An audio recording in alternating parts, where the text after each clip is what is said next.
Yep, Charlamagne the God here. Andrew Schultz. We are the Brilliant Idiots, and today's episode of Brilliant Idiots is also brought to you by Bevel. Bevel is the first and only shaving system designed for people with coarse, curly hair and sensitive skin. Bevel is dermatologist approved to prevent and reduce razor bumps, so you can be confident knowing your skin doesn't look like...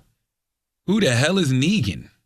Oh, Walking, what's that stupid-ass show called all the white people watch? What? Walking Dead? Oh, I don't watch this. Yeah, I'm like, the only reason I know that is because I saw everybody posting the meme with the bat. And anyway, Bevel wants you to look your best. Negan or Negan? Does it matter? I mean, I guess. Yeah, it just says. I don't give a fuck. All right, go. And Bevel wants you to look your best, so they're giving you the first month of your Bevel subscription for free. Go to getbevel.com/idiots and sign up today. That's GETBEVEL.com/idiots to get the first month of your Bevel subscription for free. Start shaving smarter today with Bevel. This is why I hate when Chris Monroe tries to like put little fly things in the copy. Because this makes no sense. Knowing your skin doesn't look like Negan beat you down with that bat. Mm-hmm. Like, that would not make your face razor bumpy. It'd be swollen. Be bloody. Then bloody. Be bloody. Yeah. No, I get it. It's a bad reference. Terrible reference, Chris. I think it's Matt Raz who wrote it. Oh, Matt. Yeah. Okay. So, but equally bad regardless who wrote it. Chris isn't here today because he's got like Lyme disease or some shit. I heard that. Is that true? I don't know. That's what I diagnosed him with. What is Lyme disease?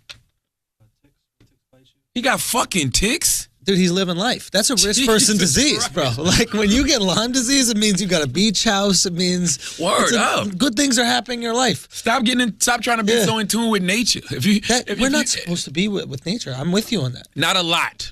We're not supposed to be one with the woods, one with the jungle, one with the forest. That's it. Look at it. Look down from the plane. I'll run through and hunt, maybe.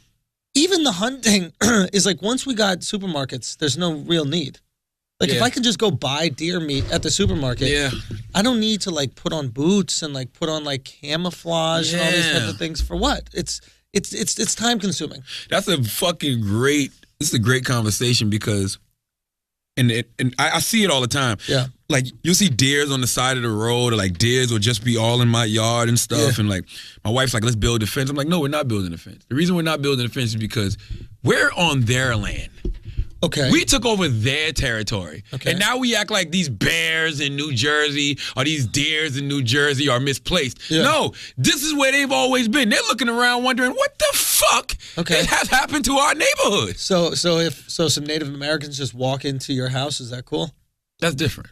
Why is that different?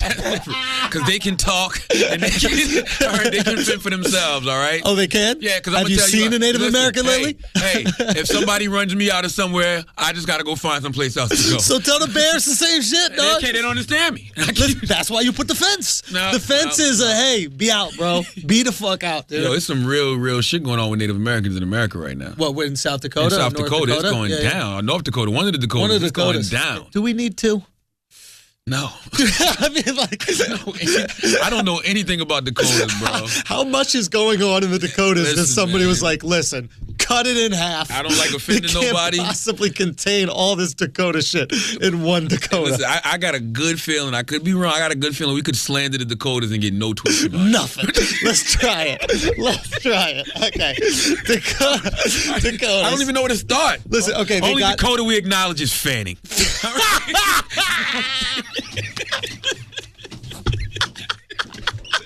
But I do feel for all the Native Americans that are going through what they're going through in whatever Dakota it is right now. Yeah. Because I saw a picture. They was sticking a dog on a Native American like it was the 1960s, bro. Now, you know what would be dope? If a Native American just shape-shifted into a wolf. Ooh. Then you would believe that shit. Listen, if they turned into a wolf on some Twilight shit. I've never been around a Native American and didn't feel an energy. Didn't feel an energy. An energy, like a supernatural, spiritual presence. No, that's just alcoholism. No, I'm serious. I'm dead serious, yo. I've never been around one and didn't feel something. Come on. I'm dead serious, yo. This shit. All right, explain what you're talking about. I just can't. It's just like an energy they possess. I don't know if it's because they're rare or what it is, but when you're around... They're not fucking Pokemon, bro. They are. They're not Pokemon. Stop it. Yes, they are. God bless all the Native Americans. They are definitely the Pokemons of our race. So they're the Pokemon of human beings. When the last time you seen a Native American? 100% Native American? 100%. Full-fledged? Full-fledged. Arizona, doing shows at Tempe Improv. 2 Native Americans, Brilliant Idiot fans, front row. 2. In Arizona, a land that they probably used to be millions of them. 2. Yeah, just two. And they said they were from a tribe, and they like drove there or something like that. Now, I'll be honest, they look like Mexicans. Yeah. So it wasn't like, and they are not cultured, but they are ethnically Mexican. Like Mexicans are ethnically Native Americans. They just happen to be in Mexico, and not in America. In America, we're like, oh, they're Native Americans in Mexico. I guess they would call them Indios or that kind of shit like that. But yeah, I saw 2 of them. I was speaking to them. I was there. They grew up on the tribe and everything like that. Brilliant Idiots fans. It was great. Good talk. You named 2 Native Americans in your whole life. I'm going to be honest. They are the You found 2 rare Pokemon. I just made that whole shit up. I've never seen Native Americans in my entire life. See what I'm saying? They are rare. I'm telling you, Native Americans are the Pokemons of our society. And by the way, it's probably more Pokemons out here right now than Native Americans. Oh, absolutely. Like, come on, man. And you're talking about it. Because you really can't catch them all with the Native Americans. Yes. You can't catch every Pokemon. Catch every Pokemon. And it used to be tens of millions of them in America. Were there that many, though? Yes. I don't know if that's the case. Yeah, I was just reading about it because I was reading up on it on National Indigenous Day. Because, Columbus Day, they call it National Indigenous Day. Yeah. And I had some of my Native American people on the show. Salute the Queen, yo. I'm saying Queen, yo, because I can never pronounce her full name, but it's Queen Yanasta, but that's the homie. Okay. And, like, this is another thing I want to say right quick. I just thought about this real quick. People get mad at me because I can't pronounce certain things. Like, it's like right now in Africa, people are mad at me because it's this rapper out there named Casper, and I still can't pronounce his last name. What's his last name? I don't know. Can you try it? I gotta Google it, right? And so they got mad at me because on the Breakfast Club I was like, "Yo, it's this rapper in Africa, some rapper in Africa, who did the Kanye West floating stage thing first." And I said, "Yo, I'm not even gonna try to pronounce his name because if I do, I'm gonna mess it up." Yeah. And they like, "Yo, you so disrespectful." I can't pronounce anybody's name. Yeah, why is it disrespectful? I don't know. They say it's disrespectful because I don't know how to pronounce their name. Yeah, but you're complimenting this guy. Yes. You can fuck up somene's name if you're complimenting them. When you're dissing them, it seems like you're I just dismiss him. What is Charlemagne, Charlemagna, or whatever his name? Then it's dismissive. Yeah, but if you're complimenting somebody, like, oh my God, this guy Charmander, the god is fucking incredible. Yeah. Are you offended by that? People mispronounce my name all Constantly. The time. Yeah. I don't get upset, so I'm just saying all that. Like, don't get offended when I mispronounce your name. But we had Queen Yo on the show, and they were just breaking it down about how it was tens of millions of them, and it's interesting to see what they learn about the Christopher Columbus and stuff like that, because everybody's experience is different. Of course, they have a total different POV than what we have. Yeah, And it wasn't just Columbus, right? This was just they named some European occupation in general, right? It's not like it because Columbus was never in America. This was in the Dominican Republic. Oh, I don't know.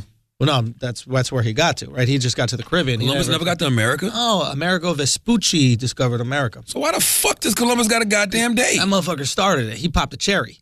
So he got closer. And somebody said, okay, it's something out there farther than that. So once he came back, because he came back with like slaves, the initial thing was I'm going to go to India and get all these like spices and I get gold or something like that. So when he got to the Dominican Republic or wherever the fuck he got, they didn't have a lot of gold. So he was like, shit, I got to come back with something. Slaves, boom, you're coming with me. By the way, if I was Christopher Columbus, I wouldn't have went no farther than DR neither. So, you good. You got these beautiful women, beautiful land, beautiful water. You fuck around, come to America, end up in Dakota. There we go. There we go. Is there a hole in Dakota? What they look like in Dakota? You think he stopped in Haiti and he was like, this doesn't seem like it's gonna work out. And then that's when he went to DR. How close is Haiti to DR? Hey, right down the block. Yeah. Yeah, it's the same island. Haiti probably used to be very beautiful. Until? I don't know. I think Haiti still is beautiful. I think it has beautiful parts because they got like those all-inclusive resorts that are gorgeous. It's the same shit as DR. Yeah, I forgot to ask Hillary about Haiti too, man. Yo, somebody tweeted me about that. They were like, ask him about that. It was on my list. Mm-hmm. I had a bunch of questions, man. But well, tell the people you just interviewed Hillary again. We interviewed Hillary. Well, no, actually, go back even further. Tell the story you told me. Oh, okay. So we interviewed Hillary again for the second time on the Breakfast Club. It was dope. We had her on for her born day. That was yesterday, and Stevie Wonder came to sing for her, which was a great moment. And I mean, the thing about Hillary, I think one of the reasons Hillary likes to come to the Breakfast Club is because we do vibe with her. Can I ask you a real quick question? Yes. You really could have had anyone there and just told Stevie Wonder it was Hillary. Nah. Stevie's sharp, bro. You think Stevie can actually sing? Stevie is sharp. You could have had Jill But Stein. I'm going to tell y'all something. Yeah. I'm going to tell y'all something. Yeah. Thank God we've never seen Stevie without his glasses. Wait, why? Because I got a little glimpse. No. Yeah, man. What is it? You ever seen Gremlins Part 2 when it was that one gremlin with the crazy wild eyes, bruh? Hold on, let me show you. Hold on, man. Hold on, man. Thank God we've never seen Stevie Wonder, who has 9 kids, by the way. The youngest is 1. God bless him. So Stevie's still out here fucking. Potent. Hold on, let me show you this gremlin. I can't believe you never seen this gremlin, bro. Let me see this. Let me see this. Let me see this. No. Yeah, man. Oh, he's cocky. He's cross-eyed. They're just crazy. It's like they're like kind of popped out, but then cross-eyed too. I'm like, whoa. Like, but Stevie's sharp, bro. Okay, why? What happened? Stevie's sharp because before I could even, like Hillary was like, you know the Breakfast Club? Before I could even say anything, he looked in our direction. Like he walked in, he shook Hillary's hand, he was talking to Hillary. Mm-hmm. Hillary was like, do you know the Breakfast Club? And Hillary did like this. Like she turned her arms, like looked this way. And he looked that way. I'm like, whoa. So he hears, his sense of hearing and stuff is sharp. He might hear breathing like how Daredevil is, dead ass. Stevie might be like Stevie that, bro. Wonder. It has to be. His other senses have to be that heightened. Do you think that he's completely blind, or he's like one of these people who can see a little bit? It's just... Nah, he's completely blind. Because when they leave him by himself to take pictures, bro, everybody's looking to the right, he's looking to the left. Like, he's like Stevie. Nah, in some pictures, Stevie look absolutely photoshopped in, bro. Like, no. You know, if you can see a little, you don't look photoshopped in no group pictures, bro. Oh, fuck. Okay. Yeah. So breakdown. So he comes on to see it. So he comes on and sings happy birthday. And, you know, I like when Hillary comes because contrary to popular belief, Hillary's a politician. She's got blood on her hands. She's done a lot of, I guess, crooked things. So do a lot of the people you interview. So all politicians have. So all rappers. Yeah. Exactly. Let's pump the brakes. Yes. You've had a lot of people who have blood on their hands on your show. Hillary's not the only one. Yeah, let's relax. Hillary don't rap over Metro Boomin beats. Exactly. Right? It's not acceptable. It's not acceptable when Hillary is out here doing it if she don't know how to rap over a Metro Boomin exactly. beat. If the war to Iraq was announced with DJ Mustard on it. Oh my God. Oh my God. Hold up. So Metro Boomin didn't produce Benghazi? No, but it sounds like a rapper. Oh, okay. Benghazi's that newest rapper out of fucking Atlanta. Let her get Future on the hook of them emails. And nobody. Benghazi. And I'm not excusing nobody's dirt. I'm just saying she's a politician, bro. Bro, you have the opportunity to interview the next president of the United States. You're going to say no to that? Why would you say no to that? Never. And first of all, why do you have to agree with who you interview? I don't understand why you have to co-sign who you interview. I don't think somebody coming on your show, like I would love to interview people that I disagree with. Yeah. Like if I had the chance to interview fucking Hitler, you're going to say no? Absolutely. Grill him on the shit that you disagree with him about. Yeah. You don't have to do a cordial interview with somebody. Yeah. I just don't think that anybody coming on your show means that you support their beliefs. Yeah, I mean, you look at somebody like Hillary, right? Like, hey, man, I've met her twice so far. She's a very cool person to me. She got a good energy about her. Okay. She has a politician energy as well. When I'm talking about the core of her, is good energy. I was telling my homeboy this the other day. Being around Hillary Clinton, I get the same vibe that I get when I'm around somebody like 21 Savage. Who? Okay.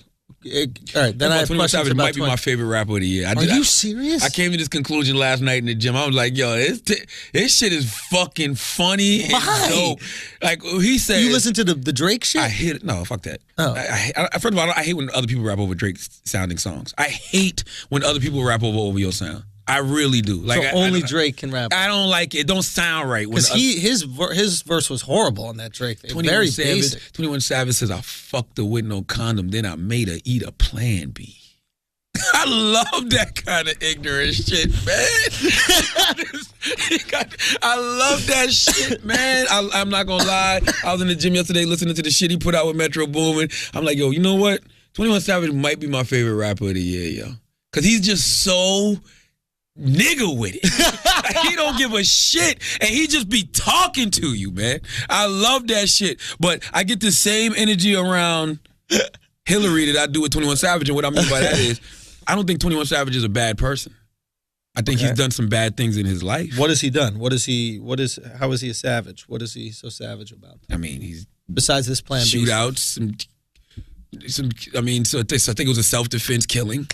Wait, he murdered somebody in self-defense, I believe. Don't quote me on this because I'm not sure. This guy's younger than me. Yeah. I don't really know his whole background like that. We did sit down and interview him for like 30 minutes, but I don't remember if he said he did it. He did kill him or not, but whatever. He is a body though. Maybe. All I'm saying, he got a bunch of tattoos on his face. He's a 21 Savage. He's everything you would think somebody named 21 Savage would be. But he's I feel like the core of him is good. I feel like he means well. And I was watching this movie that Van put me on called Primary Colors, I think it's called. You ever seen that? No. It's John Travolta in it. Oh, where they switch white and black? No. Did they switch white and black? It's like like he's a politician. I think John Travolta. It's basically like it's basically supposed to be not the fictional, but the unauthorized story of the Clintons. Oh, no. Well, I may be saying the movie wrong, but basically the movie is about these politicians who really wanted to help people, right, and really tried to help people. They were just willing to do anything to get the shit they wanted done. Do immoral things to make life good. That's what times a lot of that. I mean, look. That's what drug dealing is. Immoral things to make life good. Yeah. That's what drug dealing is. That's what working on Wall Street is. That's what working, Yeah, that's what insider trading is. That's what a lot of these big businesses are, right? I'm going to do something that's unethical. Okay, we're going to take it one step further right after, but I'm going to do something that's unethical to make life better for a lot of people, right? So it's like, I mean, look at the Middle East. We're in the Middle East. We're in there for one reason, pretty much. It's oil. We don't care about freedom. Why is it that we never want to give people freedom who don't have oil? Right up. And listen. There's a lot of people who need freedom, but they don't got that oil, so we're like, they don't need it now. Is there a president that doesn't have blood on their hands? Look, no president doesn't, but what I'm saying about that shit is like, when we got oil for $2, right, we looked the other way. When it comes to military intervention. I see what you're saying. Right? Because we're getting some sort of benefit out of it. Let oil be $10, Charlemagne. Let oil be $10 a gallon. You gonna be begging somebody to go in the Middle East and motherfucking give some freedom, some drone strikes. I think we need to give them some freedom. $10. Syria needs freedom. Yeah. You know, $10. We need to find some places that need freedom. Yeah. Turn the volume off. Pager. Listen, I'm not excusing anything, but I'm going to be honest with you. I don't know everything that Hillary's done. I've read things just like everybody else. Even yesterday, I was reading Rick Party, salute to Rick Party. He asked her about Haiti and where the money went.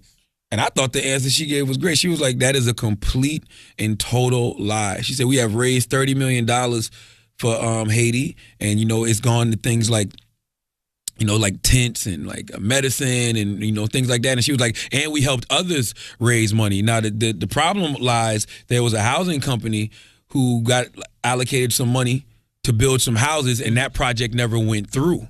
And I think people tied all of that together with what the Clintons were doing.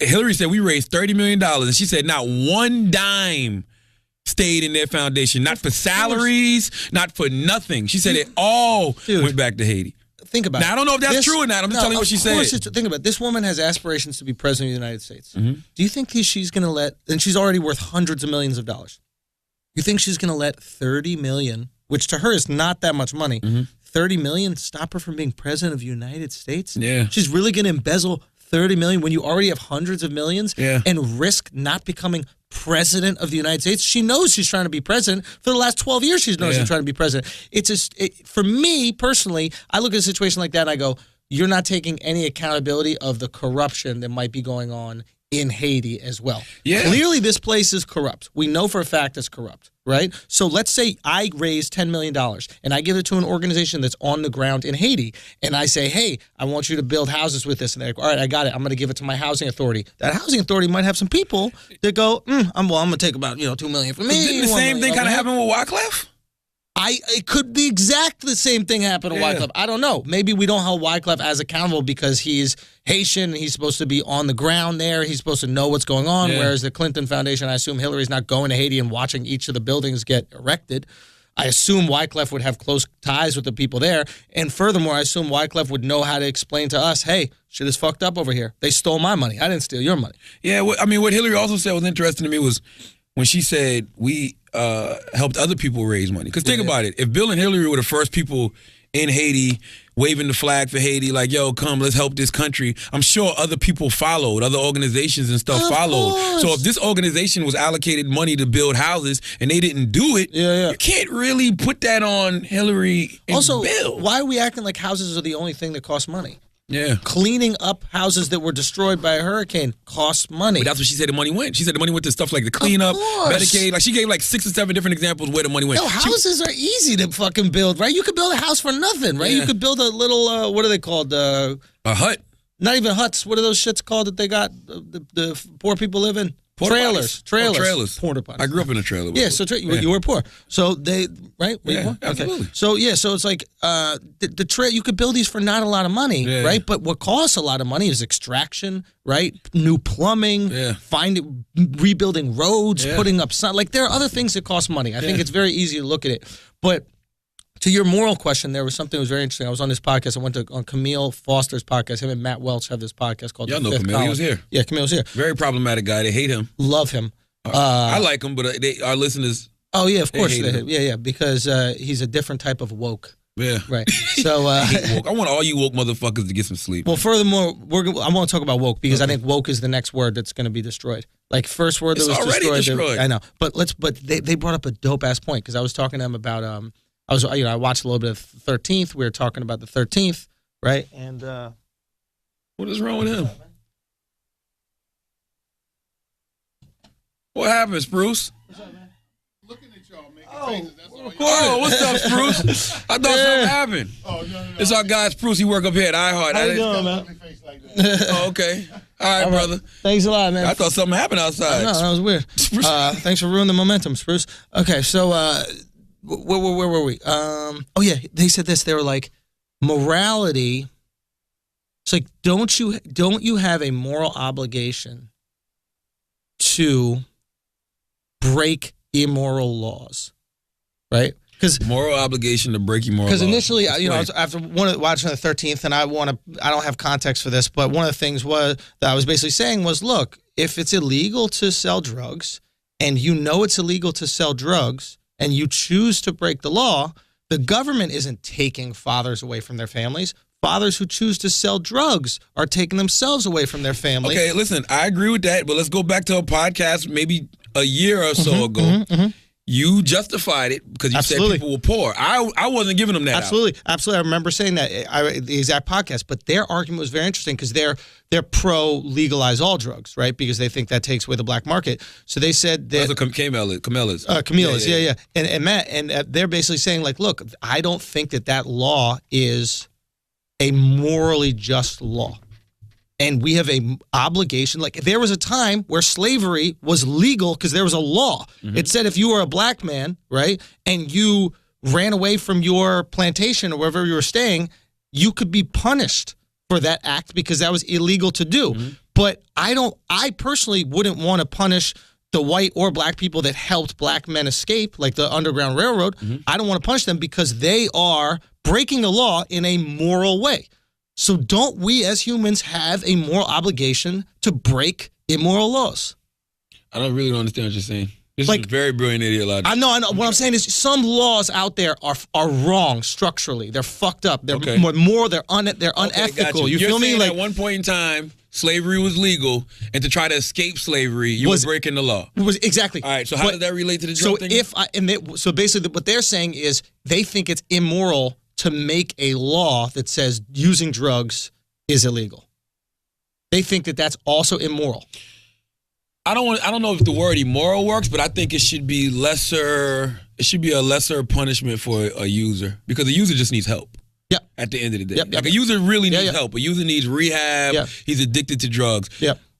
Dealers, no, I don't give a fuck. But they also said with dealers, they're like, what business does the government have if you have some drugs and I want to buy some drugs from you And we're not hurting anybody in this personal interaction between the two of us. The only reason there's hurt is because it's illegal in the first place. You're ruining the community. I think that when you sell drugs, you're ruining the community. How? Because you're getting people addicted to drugs. You're the one that's really breaking up the families because you could be getting some father or some mother sprung out on dope. That father or mother may rob for that dope. He may steal for that dope. He may kill for that dope. It's creating a fucked up cycle in the family because you got crackhead fathers, crackhead mothers raising kids. Mm-hmm. Who's the fuck gonna raise the kids? The kid's gonna end up in the street. But is it the drug dealer's fault that the father is doing the drugs? See, that's always the excuse. Drug dealers be like, oh, somebody gonna buy him anyway. Or they won't do those drugs. They'll just drink themselves into a stupor and they'll be alcoholics. Like, there's a certain amount of people that are trying to get away from something and they don't understand what that is. Like, this is some mental health type of issues here. I just don't think that there's a guy. We shouldn't be enablers either. Well, I'm with you on that as well, but my feeling is like, I think that the guy who does crack, if crack wasn't around in the hood, they would drink themselves into a stupor. I don't think it's like a choice between crack. So my feeling is, why don't we get rid of the illegal element there, and then we can stop incarcerating fucking millions of people for shit that's not hurting each other, and we can stop people killing each other for gang warfare for shit that they're really need. We can't just have a nation full of motherfuckers out here on drugs. Well, you assume that they would all do drugs, right? They definitely would. Let's say that they would let's say the same amount of people will do drugs. Because it's never been hard to find weed, right? It's like, even when weed was... I'm talking about like crack, heroin. Has it been hard to find that shit? I've never been like, I want to do some heroin, but I just can't find it. I don't know. I don't know no heroin users. Man, you know, not in my everyday life. But if we want heroin, we could get heroin fucking in an hour. We got a podcast. That's easy. Yeah. A tweet. Who got that fire heroin, dog? Exactly. Yeah. I want that boy. I want to put some of that boy in my... I need the horse. Right. So that's what I'm saying is, like, if we know we can get the drugs regardless, you might as well make it legal, and then we could take away the criminal element. The same people are going to end up doing them, only now it's going to be safer. The drugs will actually be regulated, so you're not going to have all these people ODing, right? You have the same amount of crackheads. I don't agree with that. I don't want nobody on drugs. Drugs ruin the nation. Drugs ruin communities. They ruin neighborhoods. Like, there's nothing fly about drug addicts. How many drug addicts, how many people that are in Chicago die because of drugs, and how many people in Chicago die because of gang warfare related to the sale of drugs? But like, as you said before, and as we always say, drugs create those conditions. Drugs create those conditions because guys go out there and they want to sell dope. Illegal drugs create those conditions. That's the argument that I was like, the same thing with the mafia, right? The mafia in Chicago, we bring up the exact same point. They're fucking killing everybody back in the Prohibition days. Remember when alcohol was illegal and you had Al Capone and these people just shooting up the streets? I mean, this is debatable too, but alcohol is not as destructive as crack or heroin. Agreed in terms of the community. Agreed. I agree with you on that. But what I'm saying is that we know that when you make something illegal, there's a criminal element attached to it, right? And we know that with crack, for example, in the hood, right, or meth, and like the heroin epidemic that's happening in the Northeast, right? The criminal element creates death as well because you have violence associated. If we eliminate that violence, now we just have the drug addicts to deal with. But that's the thing. Those drugs we're talking about should be illegal. Crack, heroin, meth, they should be illegal because they're dangerous. They're not good for people. Like weed is different. There's actual, medical things that go with weed or even like and it's pills. Not that bad. Nothing happens. Yeah, like prescription pills like Xannies and Oxycontin. Some people, it's shaky. Oxy is like heroin, bro. If Oxy you abuse same them, shit. But for the right things, they're good for you. Yes. Crack, heroin, meth, they should be illegal. Okay, but why? What is your argument for why they should? They just fuck up communities. They turn people into zombies. They literally ruin lives. Like, they are illegal right now, and the communities are still fucked up. So it's the drugs, though. It's not the law. But making them illegal doesn't get rid of them. Is my point. Yeah, the community's still gonna be fucked up, but making them illegal at least makes people. More people say, you know what, I'm not fucking with that shit. Okay. You know what so I'm saying? Your feeling is by having it labeled as illegal, less people end up doing it. And if there's statistics, people end up selling it. People end up doing it. Motherfuckers like, yo, I don't want to go to jail for 20, 30 years. Yeah. Listen, I always say America's too laxed. Okay.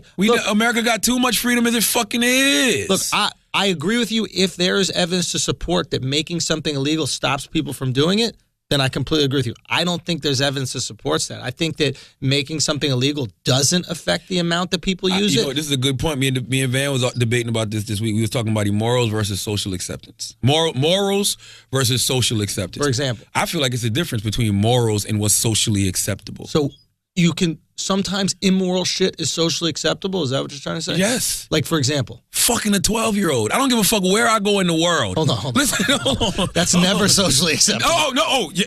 In some countries, you can fuck kids, 13-year-olds. Where? I don't fucking know. Where? I said that shit too thirsty. I'm saying all that to say... Son, in Puerto Rico, you can fuck 14-year-olds. Okay, apparently. but guess what? How lazy is Jared? Get a JetBlue flight. You're in jail because you didn't get a JetBlue flight. But I wouldn't do it. You wouldn't do it because you're not attracted to young people. That's not. I just feel like that's immorally wrong, and there's no law, there's no rule that made me feel that way. Just by nature, like I'm not fucking no 14-year-old kid. Yes. What the fuck? I look. My daughter's 8. Agreed. I'm fucking a grown ass man. What the fuck I look like? So that to me is just morals. It don't matter where I would go in the world, my morals would tell me I'm not doing it, even if it was legal and socially acceptable. Do you think even in those places where it's legal, it's socially acceptable? That's my question. Do I do what? Do you think even in those places where it's legal, like I think it's illegal in Puerto Rico, 14 and up I think is the age. Somebody told me that. Do you think it's socially acceptable? You think Puerto Ricans are going, oh, 14, she's ready? Yes, I think that's social acceptance. And I think think that they feel that way? I think it's social acceptance, and I guarantee you it's a group of people there who are like, this shit is wrong.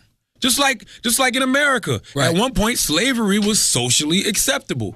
But you had white people who was like, no, this shit is wrong. You're treating these people inhumane. That's morals. That's natural empathy that a person has in them. Like when the motherfucking slaves were escaping and you would have white people that would help them escape or show them where to go. That's just morals.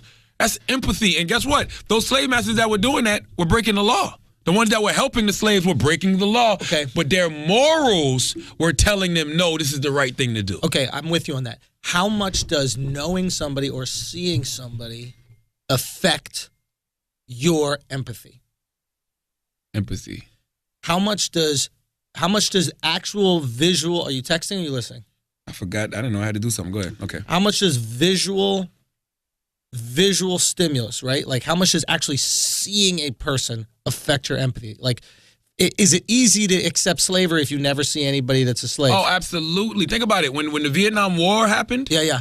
Oh, remember they like, started videotaping put the images on the front of the paper. Martin Luther King Jr. did the same thing. Like, yo, let's show them the dog sticking us in the hose being sprayed on us because your natural human empathy kicks in. Period. You can't ignore it if you can see it. Exactly. It's easy to dismiss. Out of sight, out of mind is real. Okay. It's easy to dismiss what's going on. That's why a lot of times when you see what's going on here in America, it's some people who ain't really paying attention. They live in their own world. Like, it's like if you're a fucking white person from Minnesota, right, and you've never, actually, I don't know. Whoa. What? Tommy's from Dakota. Tommy who? Lauren, I just thought about that. See, she's a white person from Minnesota, right? She's never hung out. Minnesota, Dakota. Oh, she's from Dakota? Hold on, I just thought about that. Let me make sure. Hold on. There it is. We found Dakota's gift to the world. Thanks so much. Appreciate you, Dakota. Let me make sure about this. Hold on. Tommy Lauren. Did she? I could be wrong. Oh, I thought she was Dakota. Anyway, it doesn't matter. Okay. We'll look it up. But look, the point is, if Rapid City, South Dakota. There it is. Tommy Lauren, 24 I knew there was something up. I knew there was something. Dakota, it's over for you guys. Y'all fucked up, okay? Y'all fucked up. Okay, you had Mount Rushmore, and it's been downhill since then, okay? That's in Dakota? It's in one of them. Okay. Yeah. And they got some biker festival. But and they got Phil Jackson. Phil Jackson from Dakota. And you're fucking my Knicks up. From Dakota? Fuck Dakota. There's no way. Fuck Dakota for that. I don't believe that. No, he's from Dakota, for real. Absolutely. Okay, but let's get back to this for a second. Okay. If you're from a place where you never interacted with black people, never see black people, Montana, whatever, doesn't matter. Went to college in North Dakota. Who? Phil Jackson. Oh, Phil Jackson. Yeah. He lives currently in Montana, but he grew up in the Dakotas. He had no choice but to become the Zen master in Dakota. There's nothing else to do but meditate. But just think. Yeah. Come on, bro. Let's be honest. This is before TV and Wi-Fi. You just sit there with his big-ass shoulders and think about shit. Look, point is, if you don't have empathy for the people you don't see, can we blame these people who don't give a fuck about what's going on in Haiti or don't give a fuck about what's going on in the Middle East or don't give a fuck about what's going on to black people in America that literally don't see? They don't know. Out of sight, out of mind. Doughboy told y'all them boys in the hood. Either they don't know, don't show, or don't care about what's going on in the hood. Yeah. Usually I'm going to go with A. They don't know. They don't know. Yeah. Some people just simply don't fucking know. And I know it's easy for, those of us that are invested to be like, it's impossible for them not to know. No, it's really not. It's very easy, actually. Listen, I remember, and this is no lie, I remember one time, me and Little Duval, and I probably told this story a million times. Me and Little Duval was at MTV. Yeah. And everybody was going crazy over this one lady, one chick. I'm like, who is that? I don't remember if it was Taylor Swift or Gwyneth Paltrow. I think it was Taylor Swift. I knew Gwyneth Paltrow. I think it was Taylor Swift. And he was like, that's Taylor Swift. And we was like, who? And they was like, you don't know Taylor Swift? She's the biggest thing. She just sold, this before Kanye, she just sold 5 million records and this and that. I'm like, no. Never, no, don't. I said, do you know Gucci Mane? She was like, no. Okay. But I'm just saying all that to say what's super big to somebody else, somebody else knows nothing about. Absolutely. Nothing. Yeah. Period. So it's the same thing with a lot of these issues that are going on. Absolutely. You can be oblivious to shit. And it's not illegal to be oblivious to shit. It's not illegal to be oblivious. Now, what is fucked up is when you become aware and you don't care. Yeah. Now, that's the different Aware story. and don't care is fucked up. Aware and don't care is fucked up because now you're turning a blind eye. Now you're turning your back. But what you don't realize is you've attached yourself to that karma. And what I mean by that is when you see some bullshit going on and you decide to turn a blind eye to the bullshit, your energy is automatically attached to that fucked up shit. And now you got to deal with the karma. They say, what is the famous saying? Those who remain neutral in times of moral conflict, or the hottest place in hell is reserved for those who remain neutral in times of great moral conflict. I don't know who the fuck said that, but somebody said that shit. Hold on, let's pay these bills. All right, let's do it. Now, don't forget that this week's episode of Brilliant Idiots is brought to you by Bevel. Spare yourself the battle of bumpy skin by getting the Bevel razor. And the Bevel kit doesn't just give you a clean and safe shave, it's a healing one too. Bevel was made for people with coarse curly hair and sensitive skin. The facts are that up to 80% of black men and women experience razor bumps, and up to 30% of all men and women experience razor bumps as well. And part of that is because you're not using the right razor for your skin. Multi-blade razors can cause irritation and bring out those painful razor bumps. Hair removal creams are messy, have foul odors, and can leave you with burns and discoloration. But the Bevel razor uses a single blade, and the full kit includes a priming oil to protect your skin before you shave, a hydrating shave cream, a high-quality badger brush to lift those hairs, and post-shave restoring balm to repair skin. You right there can achieve clear and smooth skin by using the dermatologist-approved Bevel shaving system and shaving smarter. And Bevel wants you to look your best, so they're giving you the first month of your Bevel subscription for free. What nice guys over there. Thanks, Trist. Go to getbevel.com/idiots and sign up today. That's GETBEVEL.com/idiots to get the first month of your Bevel subscription for free. Start shaving smarter today with Bevel.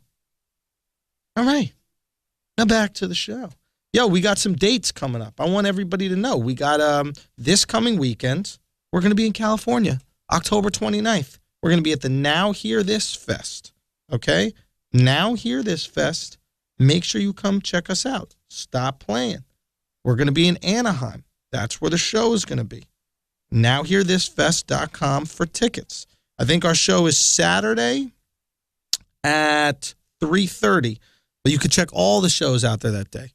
Okay? They do festival passes, so you can check all these live podcast shows. Make sure it happens. Then we're also going to be, another Brilliant Idiots Live is going to be at the Wilbur Theater in Boston. Okay? Wilbur Theater in Boston. That's going to be December 3rd. You can get tickets at wilburtheater.com or wilbur.com, one of those websites. But Boston, we're coming December 3rd. Make sure you get those tickets. Okay? Now, Houston. I'm going to be at the Houston Improv November 2nd, one night only. Hesitation Tour coming through. All right? Make sure you get your tickets for that.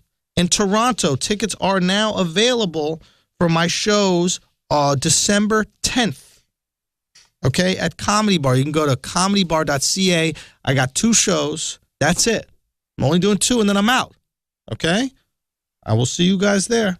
All right, back to the show.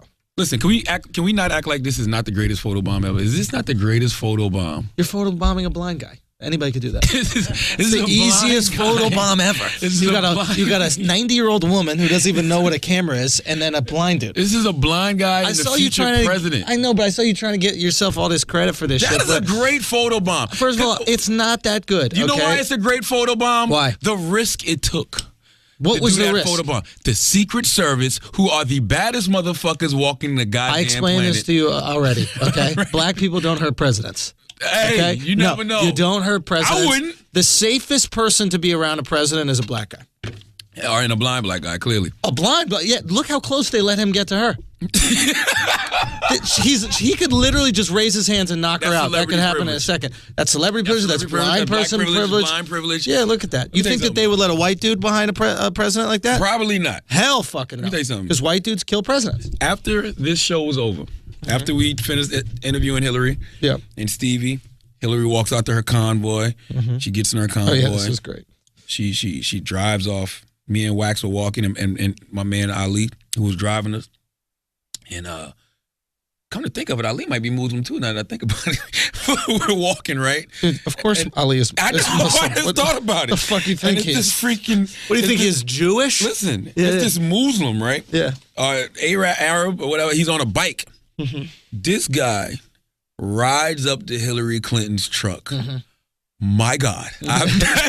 My God. There is no social media site on your phone that was fast enough to capture what I saw. All I saw was Secret Service, Men in Black, everybody popping out of nowhere. It's like, yo, they was jumping out the vehicles they were in. It seemed like some of them came out the ground. Some of them fell from the sky. And all of a sudden, this guy was surrounded. He was off his bike. This is how dope it was, right? One of them grabbed his bike, one of them grabbed him. So they threw the bike to one side and took him to another side. The bike could be a bomb. Whoa! Put your hands up. Hands straight up. Poor Muslim guys, it's like, I just wanted to see who was. You knew who was in there. You think this is a fucking game? We're in ear distance. You think this is a fucking game? Huh? Yeah? You know how people get killed? Huh? Do you understand it? Give me your ID. Look his ID. Tells him. He said, get out of here. Fuck out of here. So the guy gets on his bike, rides off. So he goes past us. And I wondered why Ali froze. Now it's just dawning on me. Ali's like, oh, hell no. I'm not walking into that shit right now. Ali was like, nope. Stay right here. Everybody staying right here. So we just stood there and watched. So when the guy rides by on the bike, I go, bro, do you not know you Muslim? What'd he say? He was like, he just put his hand up, like he just shrugged, like, bro. You're not allowed to be Muslim and curious. You know. You just gotta be aware. No, bro. What did we just say? Muslim and curious is not allowed around Secret Service, my man. What did we just say about aware and not caring? If you're aware of what's going on and you don't care, you deserve what happens to you, bro. Listen. Was the guy doing anything wrong? Absolutely not. But the Secret Service got a job to do. Bro. And I am 90% sure anybody who came that close to that convoy on a bike would have got snatched up.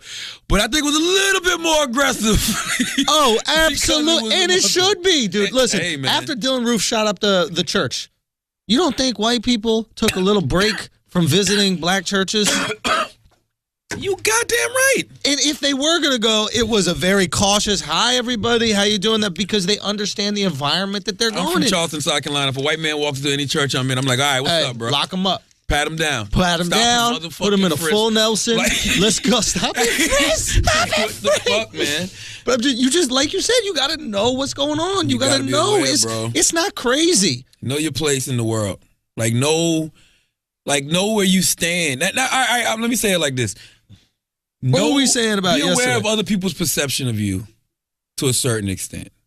In that situation, he should have been aware of other people's perception of him. I don't care what race you are. You don't pull up on the president. You don't pull up on the president. But you especially don't Not if you know that they're going to... New York City. Come on, dog. Come on. Because you know how other people are going to react.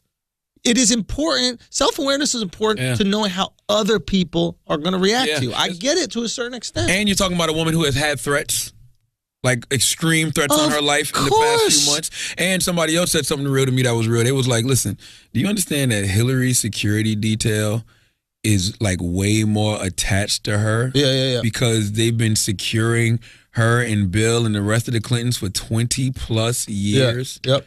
Can you imagine that? Like, I'm sure the detail has changed and so much, but a lot of them have been there since day fucking one. Yeah. Because I'm sure those aren't people you just bring in and out and replace. You don't let just anybody do that. Yeah. So they have a different type of connection. Run up on Chelsea Clinton if you want to. Bro. And they've been watching Chelsea since she was a baby. That's their niece. Woo! That's their niece. It's over here. You don't get to bike up on Chelsea. It was at her graduation, high school, college, all of that. Okay. Hey. Listen, it's important to understand who you are and how people perceive you. Absolutely. Right? Because shit, man. Shit can happen, bro. I mean, look, shit can happen. I was speaking to this girl, right? And she said a friend of hers was traveling back to the States with her, right? And they stopped her, and then she goes, they stopped and they randomly selected her. And she like did the air quotes, and she like kind of rolled her eyes, right? Because her friend is North African, Northeast African, right? And she's like, it's fucked up how they just randomly select. And I go, is it? She goes, what do you mean? And I was like, look, we want the plane to land. That's what we want. We just want the plane to land. All you got to do is answer 3 questions. They're going to pull you aside. They're going to ask you 3 questions. They're going to go, why did you just visit this country that has terrorism in it? Because the girl had just visited her family, but in a country where Boko Haram had strongholds. So if a known terrorist group that has pledged allegiance to ISIS and it is active in a country where you're visiting, you have to understand what's going to come with that. Like, for example, if you travel to a country that people know has Ebola, you have to understand when you're traveling back to the United States, you're going to get a couple questions about what happened there. Were you in contact with any people with Ebola? For the safety of the people. So if you're complaining about random selection, when you're making choices to go to countries that have terrorist hotbeds, you're just honestly... You're being selfish, because why wouldn't you just answer 3 questions for the safety of everybody else on that plane? Yeah. You don't think about you. It's 3 fucking questions. It's kind of has something to do with what we was talking about with the whole doing immoral things to keep morality or whatever. Yeah, it might be a little bit immoral to be prejudiced. It is immoral to be prejudiced. Yeah. It is immoral to stereotype. It is immoral to profile. But shit. You kind of got to do it for our own safety. Bruh. In certain situations. I don't like it when it's just me walking through my neighborhood and you just stopping me because I'm black, or I'm driving to go meet my rich white friends and you're like, who's this black guy? And you pull me over.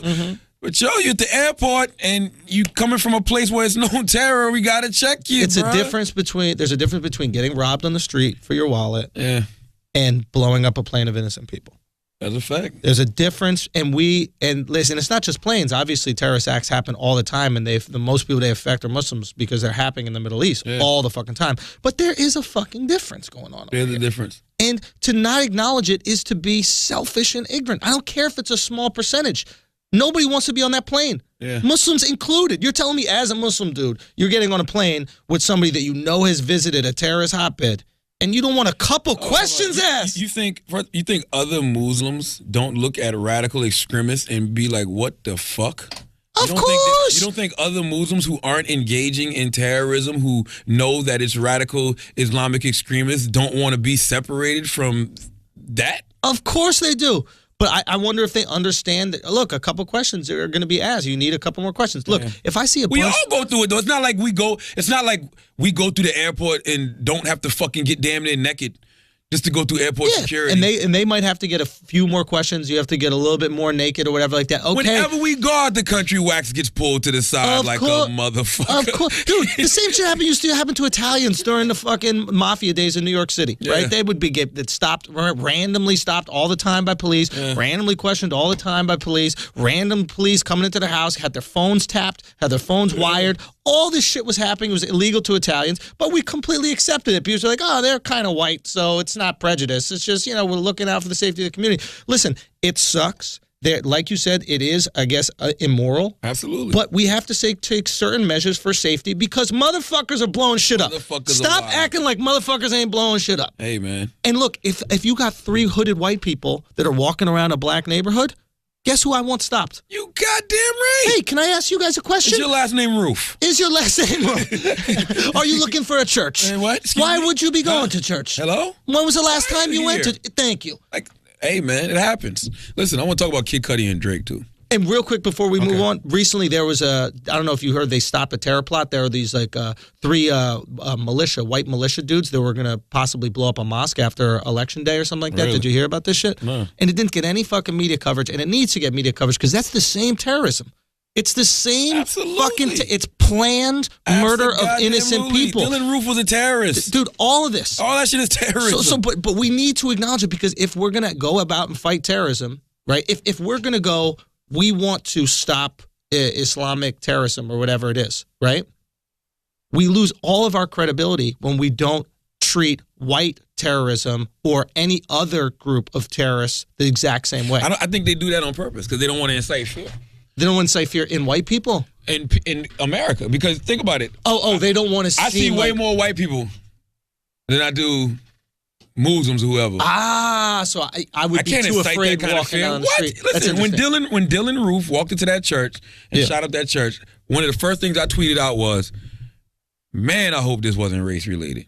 And everybody's like, you fucking coon. You always want to be blind. And not like, you're not even listening to what the fuck I'm saying. I hope it's not race related because I don't want to live in a world where random white guys are deciding, you know what, I'm going to kill groups of fucking black people. Okay? Yes, I would rather it be religion based. But I don't go to church. All right? Okay? But if it's some white black shit, whoa. Because now I got to deal with every white person I see. Now I got to deal with every white motherfucker I see. Simple as that. Word up.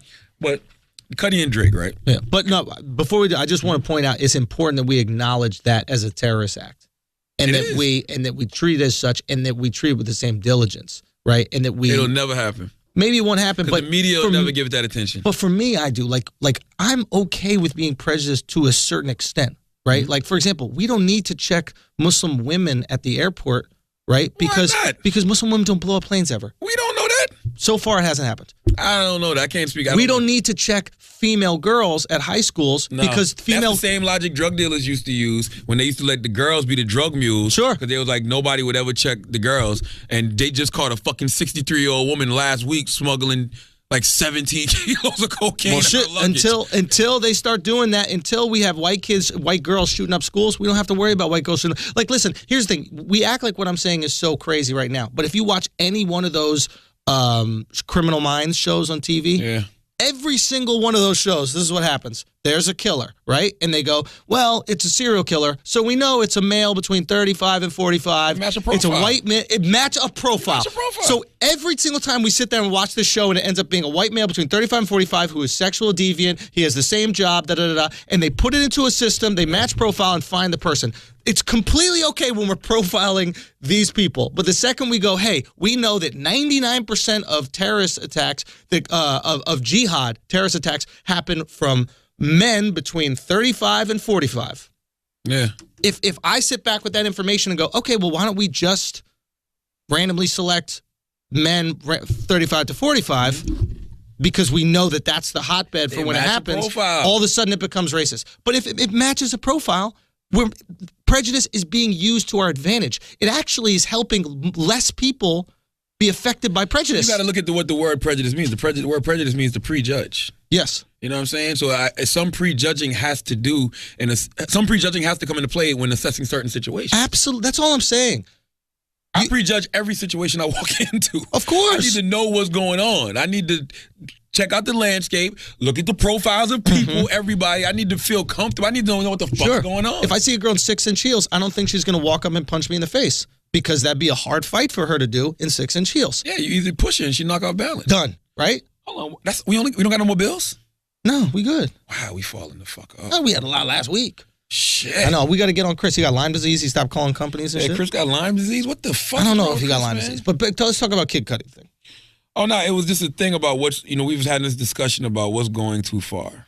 Okay? Because, Kid Cudi has checked himself into rehab.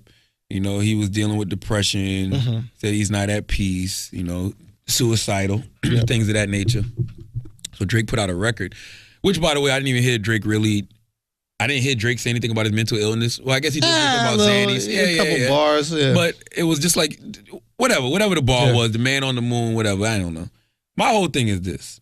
I come from a different era. And everybody's been trying to tell me all week, well, the eras have changed. Well, have they really? Because I come from the era of Tupac saying, my 4-4, make sure all your kids don't grow. Said the prodigy of Mobb Deep, don't one of you little motherfuckers got sickle cell or something. I fucked your wife, you fat motherfucker. I come from Cameron saying, I'll go find Nas's daughter, R. Kelly her face. Jay-Z leave condoms on the baby seat. And let's just fast forward since everybody's saying those are old stuff, right? Let's go to Game. Let's go to Beanie Siegel's records. Yeah. Why, when a rapper gets on a record and he's dissing another artist and he says how he wants to kill him, or beat him up, or he'll shoot him, he'll spray up all of Philly and this and that, nobody has anything to say. Homophobia, completely okay. Yeah, let's not talk about Eminem. I rock hoes, y'all rock fellas. Eminem said, the worst. The worst. He called people maggots for forever. Yeah. No, Eminem said maggot in his new freestyle. No. Yes, he did. It's 2016.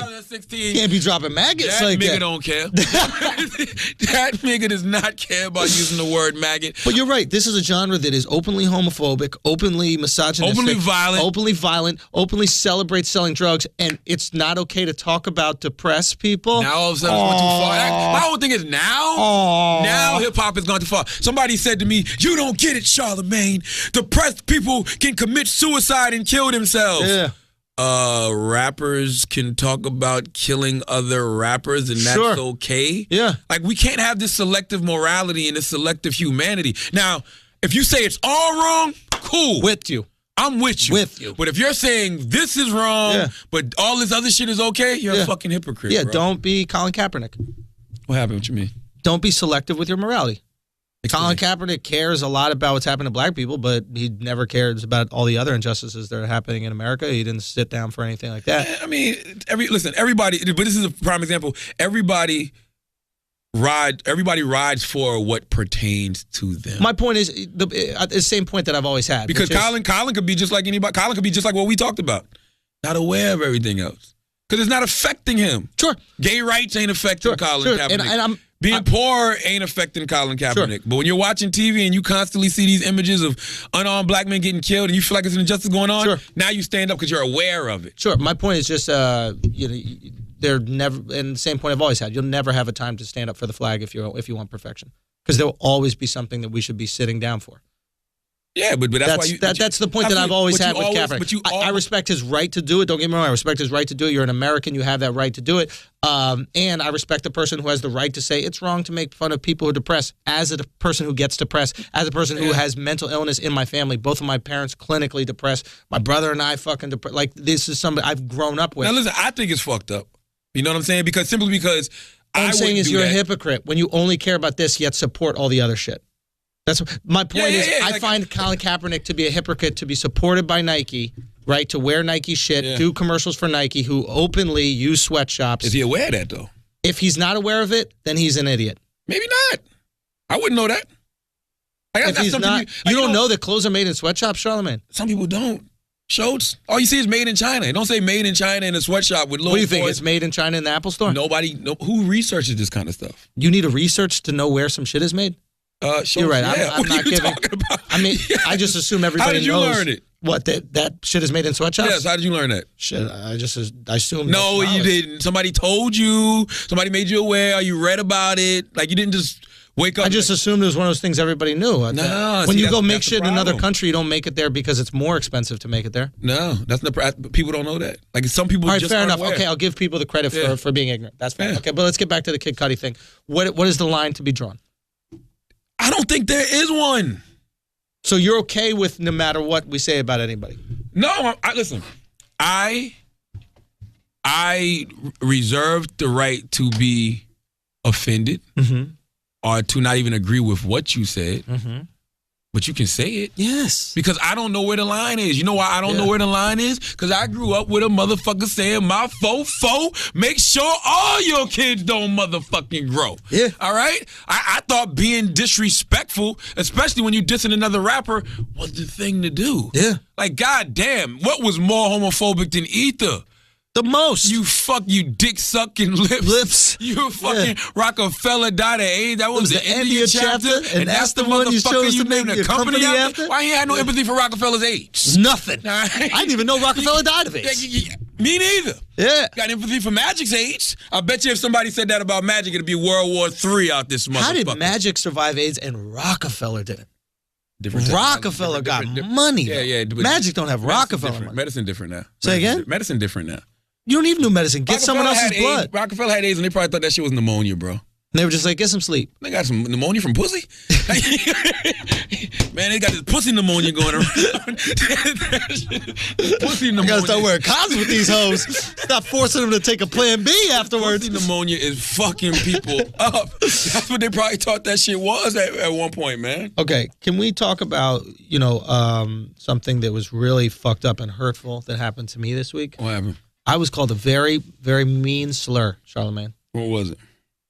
Someone referred to me as a snow coon. I can see that. A snow coon, Charlamagne. You're a white coon. That hurt my fucking soul. A snow coon? Why? Because it's just such a degrading and awful term to Tell me call why. somebody. Why did it bother And you? it just was so brutally emotional, my experience upon reading that YouTube comment. Yeah, well, the context was I did an interview with Vlad TV, and he put it up, and I said I was going to be a culture vulture for Halloween. Mm-hmm. I was just going to dress up in like a vulture outfit and like hold like a styrofoam double cup in one hand and like a Timberland boot in another hand, etc. And someone was like, this snow coon. And then honestly, after I dealt with the initial sadness, because I was deeply affected by it, I decided I'm going to take that back. Like what gay people have done with queer, I'm going to take back that word. And I am Snow Coon Schultze now. That's the new. That's my Snow new name. Coon Schultze. It's Young Hezzy. Taking the power out of it. I'm taking the power out. I'm not going to let them hurt me. I like that term. Okay? Snow Coon. I am Snow Coon Schultze. Yeah. I'm a Snow Coon. Why they call you a Snow Coon? What was the thing that made them say that? I don't know, but God bless this young man because he's really empowered me. I feel empowered by taking the power out of the word. Yeah. Now you can't hurt me by calling me a snow coon. Yeah. It used to be I would walk down the street and people would call me a snow coon and I would feel bad about myself. Now I don't. I don't give a fuck about the word coon because the word coon is used by people who don't do shit but tweet all motherfucking day. And they want your opinions. They want their opinions to be your opinions. But guess what? Your opinions can't be my opinions because I'm not you. That's very true. Motherfucker, I'm looking at the dude right now on Twitter. He goes, Charlamagne and DJ Envy ask tough questions of rappers, but get meek and coon for Hillary. Got you boys in her pocket. Why? You coon for Hillary? Coon for Hillary. Because Stevie Wonder came and sang happy birthday for her. That's cooning? That's cooning. Or me showing her memes like I would do any other artist or any other rapper. Showing her memes of herself is considered cooning. This is my thing when it comes to those interviews like that, right? Yeah. I said it again. I said it to y'all a million times. What question are you going to ask a politician that they're not going to pivot on? That's what they do. That's what listen, they are the best at it. If you want a real interview with a politician, ask them shit that has nothing to do with politics. Yeah. Talk to them about things that they haven't been training their whole life to motherfucking answer. Yeah. I don't got time to be sitting there listening to the same generic interviews. Listen, it's questions that Angela and Envy asked Hillary. Yeah. That when she said the answer, I'm like, oh, I heard it. Like, just watch the debate. Dude. Watch it. Ask Hillary about taxes. Well, anybody making less than $250,000 is not going to get taxed, but the higher will get taxed, and all tides rise with boats or whatever the fucking saying is. Who gives a fuck? Like, who gives a shit? Stop it. We get those answers on YouTube. You want those answers? Go get those answers. Go to fucking YouTube. Ask her what type of chicken she likes. Are you channeling fucking Tupac or Suge Knight or motherfucking Snoop Dogg in this goddamn Don't pantsuits? make her lose the election. Oh, I did ask her that. Don't. Oh, no, I did ask her that. What'd she say? Poor Hillary thought Death Row was a fashion house. Like she goes, well, I can say that Death Row is like a fashion house. They contribute to my style. I'm like, oh man, oh Hillary. Why do you want her to lose the election? No, do you I think don't. Trump knows what death row is? Absolutely. No, if you ask Trump about death row, he's gonna be like, yes. He goes, my fofo, make sure that all your kids don't goddamn grow, motherfucker. Like it just irks me. But you know what? Yeah, it don't irk me because this is the position that we're in. Okay. This is what we do. This is what we chose to do. We chose to get behind this microphone, and we chose to be ourselves every freaking day. Yeah. And everybody's not gonna like you being yourself. But guess what? Oh, don't I know it? But guess what? I guarantee Snow Coon Schultz. Snow Coon Schultz. Let's go. 95% of the people that critique you for the things that you say, the things that you do, they don't even have the balls to do. Of course, easier to sit on the sidelines. They don't even have the balls to do. Absolutely. You know how hard it is to get on here and express your motherfucking opinions and thoughts? And stand behind it. And stand behind it, knowing you're going to be judged? First of all, let's be very clear. We know what to say to make you happy. Oh, yeah. I'm not an idiot. I know what I could walk on this mic every single week and say the shit that could make you go, yo, Schultzy's so woke. Yo, Schultzy know all this. Damn, he's an ally. I can sit in an interview this the guy, bro. I can sit in an interview with Hillary and be like, so what about Benghazi? What about Gaddafi? What about the emails? And she won't answer anything, pivot anything, and I'm going to be the realest person. Yo, Charlamagne, after all the questions, oh, and ain't getting out one goddamn answer. Exactly. So you happy for what? You happy for what? Because you learned exactly nothing from the interview, right? So stupid. You learned exactly nothing listening to that interview because we know she's going to pivot off of every single one of those answers. We heard it before. Yeah. So you learned nothing for the interview. So you're just happy that you asked questions that got no answers. Congratulations. Yeah. That's what we want. Meanwhile, I'd rather... Learn something about this lady that we don't know yet. Something human that we don't know. Hello. And do I ask her? Yeah, when certain things she said, like I asked her in the interview, I'm like, yo, you know, you a Democrat. People always feel like Democrats just give us a whole bunch of false promises. Yeah. And, you know, never really do anything for the African-American community. How we know that we can trust you.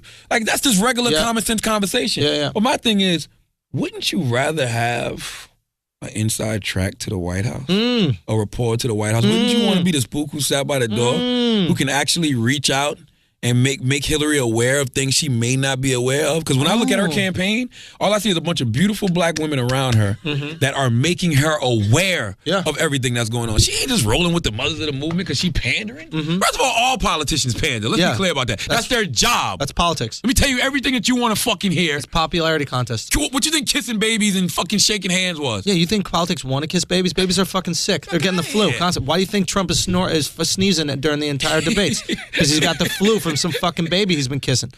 Look, it's a very troubling thing, but I think we need everybody at home to understand this. It's how do I explain it? When you have an opinion, when you have an opinion and you actually feel like you have stuff to support that opinion, and it goes against, you know, the popular belief or it goes against conventional wisdom, nowadays you're putting yourself out there to be a target because there's nothing people love more than pointing out who's fucked up. Whoa! That's how you get They love your the retweet. attack. That's what social media is. Social media is just a place Snipes. where they come attack. They don't care. Like I Because told. that's how you get retweets nowadays. That's how It's, you get hey, retweets. look who's sexist. Hey, look who's racist. I'm going to take something out of context and point this out, and I'm going to get a bunch of retweets. Aren't I fucking cool? Aren't I woke? Aren't I helping the cause? No, you're not. Okay? Right now, and then Camille said this the other day, it was really brilliant. He goes, you know how like at universities they talk about needing safe spaces because people are so triggered by certain words? Yeah. He goes, you know what we need?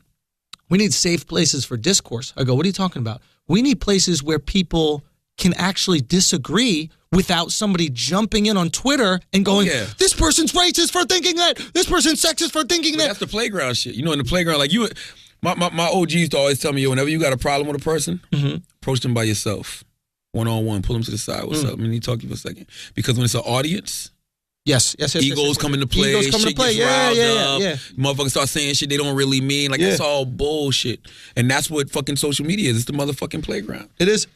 Absolutely. When the audience is there, nothing can be accomplished because ego's involved. But on a one-on-one interaction, you can actually make some things go. I just think that we got to change the culture. The culture shouldn't be this fucking... Change. No, it will because we can't reward the witch hunt. Remember the Salem... You ever heard of the Salem witch trials? Stop paying attention. But have you heard of Salem witch trials? Absolutely. So it's like all you had to be, that girl's a witch. And everybody goes, she's a witch. I'll fucking hang her, burn her at the stake. That's what we're doing right now. Right? We're looking for fucking witches. And the witches are anybody who could seemingly be bigoted, whose views aren't necessarily woke enough or aren't necessarily this. There is validity, there is possible validity to every idea. I'm not saying every idea is valid, but there's possible validity. Give yourself the chance to find the validity. Listen, how about other people's opinion don't fucking matter? So all of these people that go on these witch hunts, you're fucking, don't pay them no attention. Because that's just their motherfucking opinions, and they're going to have their opinions regardless. Their opinions of you can't affect you. Sure. And those are the people that I like. But you know what? To be honest with you, Charlamagne, people's opinions of you can affect you. They can't. And no, they absolutely can, because right now we live in a society that rewards this witch hunt. So once the society or the culture decides that somebody is a racist or a sexist. That's their dumbass. No, it isn't, because society jumps on board and they go, you know what they are? And I'm going to get credit by exposing them as a racist as well. You got to prove it, baby. Say what? You got to prove it with more than just your hearsay. She say. But like, you know for a fact it's a guilty till proven innocent with certain things. That's it. But guess what? Fuck them. Let them have. If you have not taken the time to know me and you're judging me based off the context of one tweet or something you may have heard, that's your dumb ass. I gave Trick Daddy Donkey of the Day yesterday, right? Okay. Who I love Trick Daddy, by the way. Yeah. But Trick Daddy put out. Did you see a Trick Daddy video? I heard the thing. I just heard. I didn't watch the whole thing. Oh, hold on. I got to play it. It's only 30 seconds. Yeah. I just want to play it because it's funny. Like, it is funny. Hold on. These Spanish, these white hoes, they done start getting finer than a mother. Y'all black hoes better tighten up. Y'all doing all that extra for nothing. You get your ass done, your done, and you're paying $150 to get your makeup done just to go to a local club. These Spanish and these white hoes is getting very spiffy on y'all. They around and learn how to fry chicken. You all is useless. Now, I sat there and watched women go in on Trick Daddy yesterday for hours, even this morning. And so I'm like, why are y'all wasting y'all time and y'all energy going after Trick Daddy? Yeah, do you want Trick Daddy dollars? One question: do you want to fuck Trick Daddy? Do you? This is ladies, if they're offended by this. Do you want to fuck Trick Daddy? If the answer is no, it doesn't matter what he likes in women. Are you a hoe? Yeah, if you're not a hoe, this doesn't apply to you. If it doesn't apply, let it fly. Can you fry chicken? Do you have confidence in your chicken? Nobody should be eating fried chicken, by the way. It should be healthier lifestyle choices. You can bake or grill it. Sometimes you need some fried chicken. I like fried fish every now and then. I'm not gonna lie. Sometimes you need some fried chicken. I thought I still was in fried chicken. I took some of that. I didn't feel good at all after I ate it. I like it. But my point is, you're letting Trick Daddy rile you up, and you're spending countless hours out of your day going in on Trick Daddy when it's Trick Daddy. Yeah. Trick Daddy's first song was called Nah Nigga. Well, he talked about hoes, bitches, and hoes and bitches sucking dick. Now, would you expect a man to grow up as he gets older and evolve? Sure. Yes, but guess what? Some of them don't. So when they don't, who gives a shit? If it was J. Cole, Kendrick, Chance, somebody who knew better saying this about women, then I would understand y'all being up in arms. But it's Trick Daddy. It's literally like getting mad at, it's like arresting Snoop for smoking weed. Yeah. Like, oh, Snoop was smoking weed. Lock him up. Okay. That's what Snoop Dogg fucking does. These are your tweets about Trick Daddy. This guy's a misogynist. You just realizing this? Yeah. Is the Pope Catholic? Trick Daddy's 6 or 7 albums deep. Come on. Trick Daddy's been calling women hoes his whole fucking life. But this is a perfect example. It's like, hey, I need to find some sexism today to validate my existence. That's what I said yesterday. I was like, they haven't attacked nobody in a while. Yeah, I need to attack somebody. You know what? It's like America. It's like, hey, we need a war. Yeah. We need a war to justify all these fucking weapons we got. Hey, let's go invade someone to give them some freedom. Yeah, and listen, was Trick Daddy wrong? Absolutely. It's never good to call women hoes and things of that nature. But white girls and Spanish girls are stepping it up. Black ladies, watch out. No. See, no. See, this is where you messed up just now. You said white girls, Spanish girls, black ladies. Keep it at the hoes, bro. Keep it in the hoes. Don't do that. White hoes, Spanish hoes, black hoes. Guess what? I don't give a fuck what the hoes are doing. I don't want nobody to be hoes. How about everybody tighten up and not be hoes? All right. I don't know. There's nothing wrong with hoes. If you're a hoe, what your definition of hoe is. What is your definition of hoe? My definition of hoe is just a hoe. Like hoe ain't like sexually promiscuous and hoe two different things. Did you just hear his definition of a hoe? My definition of a hoe is a hoe. My definition of a hoe we know what that is a hoe. Listen, when you call somebody a hoe ass nigga, we know what that means. When you call somebody a hoe, you know what that means. How would you define hoe? Hoe. Word up. I just feel like hoe and sexually promiscuous ain't the same thing to me. It's just not. Oh, to me it is. It is. But I'm cool if you want to be a hoe. That's cool. I mean, I don't think that it's good for you, but if you want to do that, you want to identify that, that's your choice. But most women don't like to be referred to as hoes. But they like to hoe. That's fine. They like to have sex. They like to have sexual freedom. That's fine.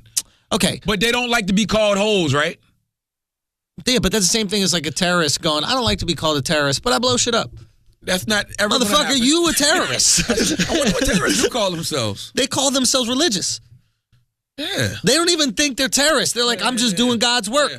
But they're God's servants. I'm just saying, most girls don't like to be called hoe. Yeah, but if you're a hoe, you're a hoe. We know what a hoe is. But if you fuck lots of fucking dudes all the time and you're doing it in a way that is not productive to you emotionally or healthy to you mentally, then you're a hoe. But if you don't think you're a hoe, you shouldn't even be concerned with what the fuck Trick Daddy said. Absolutely not. First of all, it's Trick Daddy.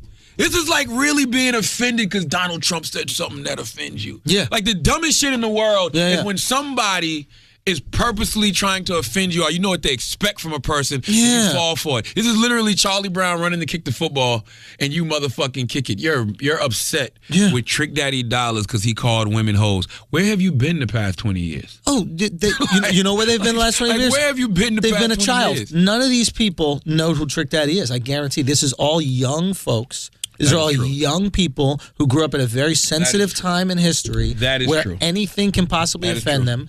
And that's why times have changed, dude. I said that during Donkey today. I was like, I don't know if it's because I'm older. Yes, it is. It is because I'm older. Bro. I've seen the worst of these guys. Dude, this is nothing. This is nothing. That's why I don't know if you, I mean, we could transition to basketball a little bit. But when you see when you saw Kobe and his inability to motivate the Lakers, it just dawned on me now why that was. These Lakers are kids. They don't know tough love. They don't. We grew up with tough love. We grew up with abusive coaches. Coaches that would throw shit, yell at us, grab us by the jersey, curse at us. Yeah. These young kids grew up coddled. Bobby Knight would never make it in this. Son, Bobby Knight be in jail. Bobby Knight would be in fucking prison. Bobby Knight would be in jail for abusing a 13-year-old. You're right. So look, but what happens is Jordan could curse at a motherfucker, could punch. Every one of Jordan's teammates try to punch him in the face, right? That doesn't happen now. Now the new leader is LeBron James. If you notice, I think LeBron is the greatest teammate ever. And if you notice how he manages his team, it's through love. They're all boys. They're hanging out the game together. Everyone got their own handshake, right? They got high fives. They got their cute little things. They're tweeting at each other. I'm going to get you new shoes, Kevin Love. Kevin Love's, help me, LeBron. What's going on? Because you cannot be tough drill sergeant like Kobe was with these young bucks. You have to coddle them. You have to nurture them and care for them and create a supportive environment. And that's why LeBron is winning and Kobe couldn't motivate the youth. Listen, I'm a loving person. I mean, not only that, LeBron had way better talent than Kobe had in his last few seasons. Agreed. I mean, that's agreed. number one. But still, Kobe should have been able to motivate them to do decent things. Well, he wasn't even out there, though. So, I mean, that's the other thing. Like, he had opportunity, man. It's not like the Lakers were so... Like, Kobe was arguably the best player in the league. The best player in the league should at least make the playoffs. And Kobe wasn't even making the playoffs. Team sucks, bro. Bro, if you're the best player in the league, you should at least make the playoffs. LeBron... And the West is difficult, man. Look at LeBron. LeBron goes from... LeBron leaves Cleveland... the whole time. But LeBron leaves Cleveland, right? And they don't even make the playoffs. They become the worst team in the fucking East, right? Yeah. LeBron leaves Miami, and I don't know if they didn't make the playoffs last year. Last year, but the year before. Did they make it or no? I don't remember. So they might not even made the playoffs the year after he leaves. Maybe they just barely did. But my point is his effect on the team was that much more drastic than Kobe, and I think it just came down to Kobe not being able to motivate the youth because they just aren't used to the tough love that we grew up with. I'm going to be honest with you. I don't got time for the pussy shit, bro. It's exhausting. Sorry. It's exhausting. I don't have time for the pussy shit. I did not grow up in that era, okay? I understand empathy. Mm-hmm. I understand everybody has the right to be upset, but come the fuck on, man. Think about the things you're really being upset with right now. Yeah. Like, I don't have the time or the energy to sit there and go back and forth with all of these motherfuckers. Yeah. Like, I would not even, like, I looked at Trick Daddy shit and I laughed. Son. Like, I just laughed. And we had Issa Rae on. Issa Rae said this. Issa Rae was like, I don't care what Trick Daddy has. Like, it's literally he means that nothing to me. Yeah. I don't care. Yeah, he's a homeless what he guy. Has to say. Yeah. I don't know if he's not homeless. I'm not saying he's homeless, but you treat him the same way as a homeless guy. Like anybody who smokes. Whoa, no. I would. Anybody who smokes coke every single day. That he admits to smoking coke every day to cure his lupus. I would not give Trick $1 if I saw Trick. Okay. I give homeless people money. It depends. Is he entertaining for it? Like I try to not give homeless people. The shit out you now. For what? Calling them homeless. Why? Because you called him homeless. I said we treat him like a homeless guy. You think Philly would be on your ass? Oh, my God. First of all. You want to be banned from Miami, too? Listen, okay? Listen.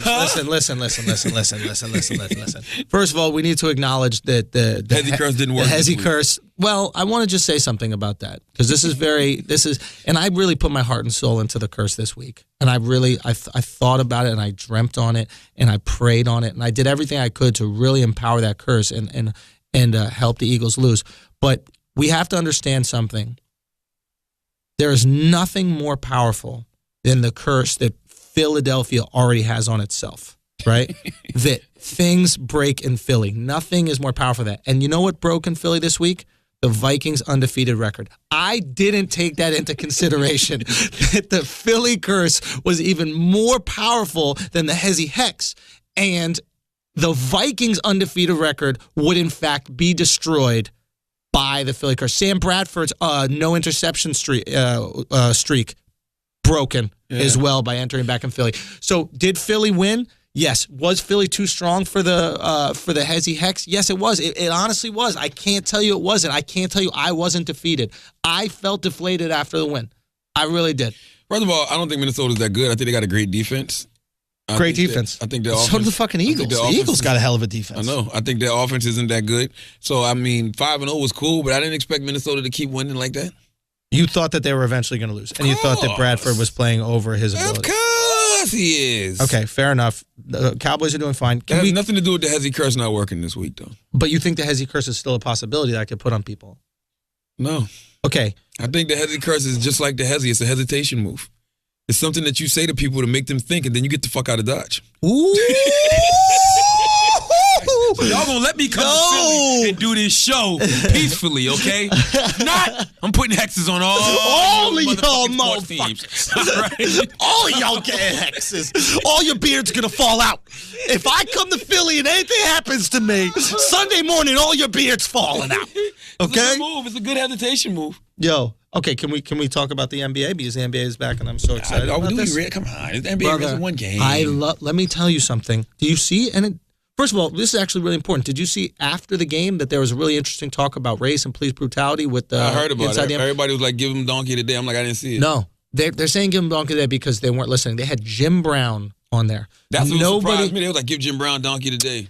This is what's so fucking stupid about this young generation. Yeah, you young motherfucker. There's nobody more woke than Jim Brown, by the way. Nobody who fought for rights and a revolution like Jim Brown did in the sports world. And fought for the community. Yes. Everybody talks about fighting for rights and what they're doing on the national stage. Brown is in the community. You kids have no idea what the fuck you're talking about if you think Jim Brown's a coon. So before you call Jim Brown a coon, before you say anything about what Jim Brown deserves, why don't you do your fucking research on what this man has done for the community, especially in L.A.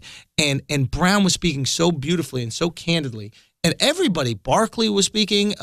Kenny Smith gave your regular Twitter talking points. Like, you could tell Kenny Smith has no fucking knowledge outside the surface knowledge nonsense. What was he talking about? He just gave the average Twitter talk. Well, I mean, the disproportionate numbers in prisons, and that's the issue. And, well, what do you mean by that? Well, because it's disproportionate in prison. Like, he was literally just giving tweets. He didn't know, like, thoughtful discourse whatsoever.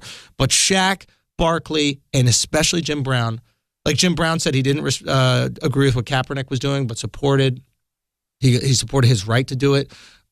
Jim Brown just brought up very thoughtful points about, like, I wonder why he didn't agree with Kaepernick. He kind of laughed at it. Like, he was like, listen, I've been with Ali, where Ali risked his freedom for years. Like, okay, see, that's just ageism. I get it. But he also, I get it. He OG'd him like that. But he also said, he also had an interesting point. He asked Kenny Smith, he was like, Kenny, because Kenny was like, Kaepernick is bringing awareness to these problems in the hood. And then he goes, did you need Kaepernick to do that, to be aware? Yes, Jim. Some people did. So you have to acknowledge that. Like, Jim has been doing this. How old is Jim Brown? 70-something years old? He said he's 80 or something like that. 80? Yeah. Okay, so that means at least Jim been through it. He been through it. Not only did he go through segregation, I learned that with Smokey Robinson. This is why we got to stop taking so much for granted. Imagine having a conversation with Smokey Robinson. Smokey Robinson is talking to you about segregation, not talking to you about it. Yeah. He lived it. Lived it. Like, he was 20-something when Rosa Parks didn't move. He was 20-something when Martin Luther King Jr. got killed. Like, he was in it. Yep. All that can't use this bathroom, can't use the bathroom. He did that. Yep. And still being an artist, celebrity, but having contracts where white people had to be on one side, black people had to be on the other side. Yep. So their perspective is totally different. I get, what we live in and what we go through, but I would not trade places with them. Oh, absolutely not. Not even. And when close. you hear somebody who's been through that describe America, I mean, when you hear someone like Jim Brown, who has every reason in the world to hate white people, every reason what he's lived through and what he's been through, not only as an athlete, right, but just as a human being and someone fighting for civil rights, has every reason for me to sit down and listen to him go, listen, I don't trust white people, I don't like them, I don't hate them. Yeah. I couldn't say, based on his personal experience, that he was wrong to think that.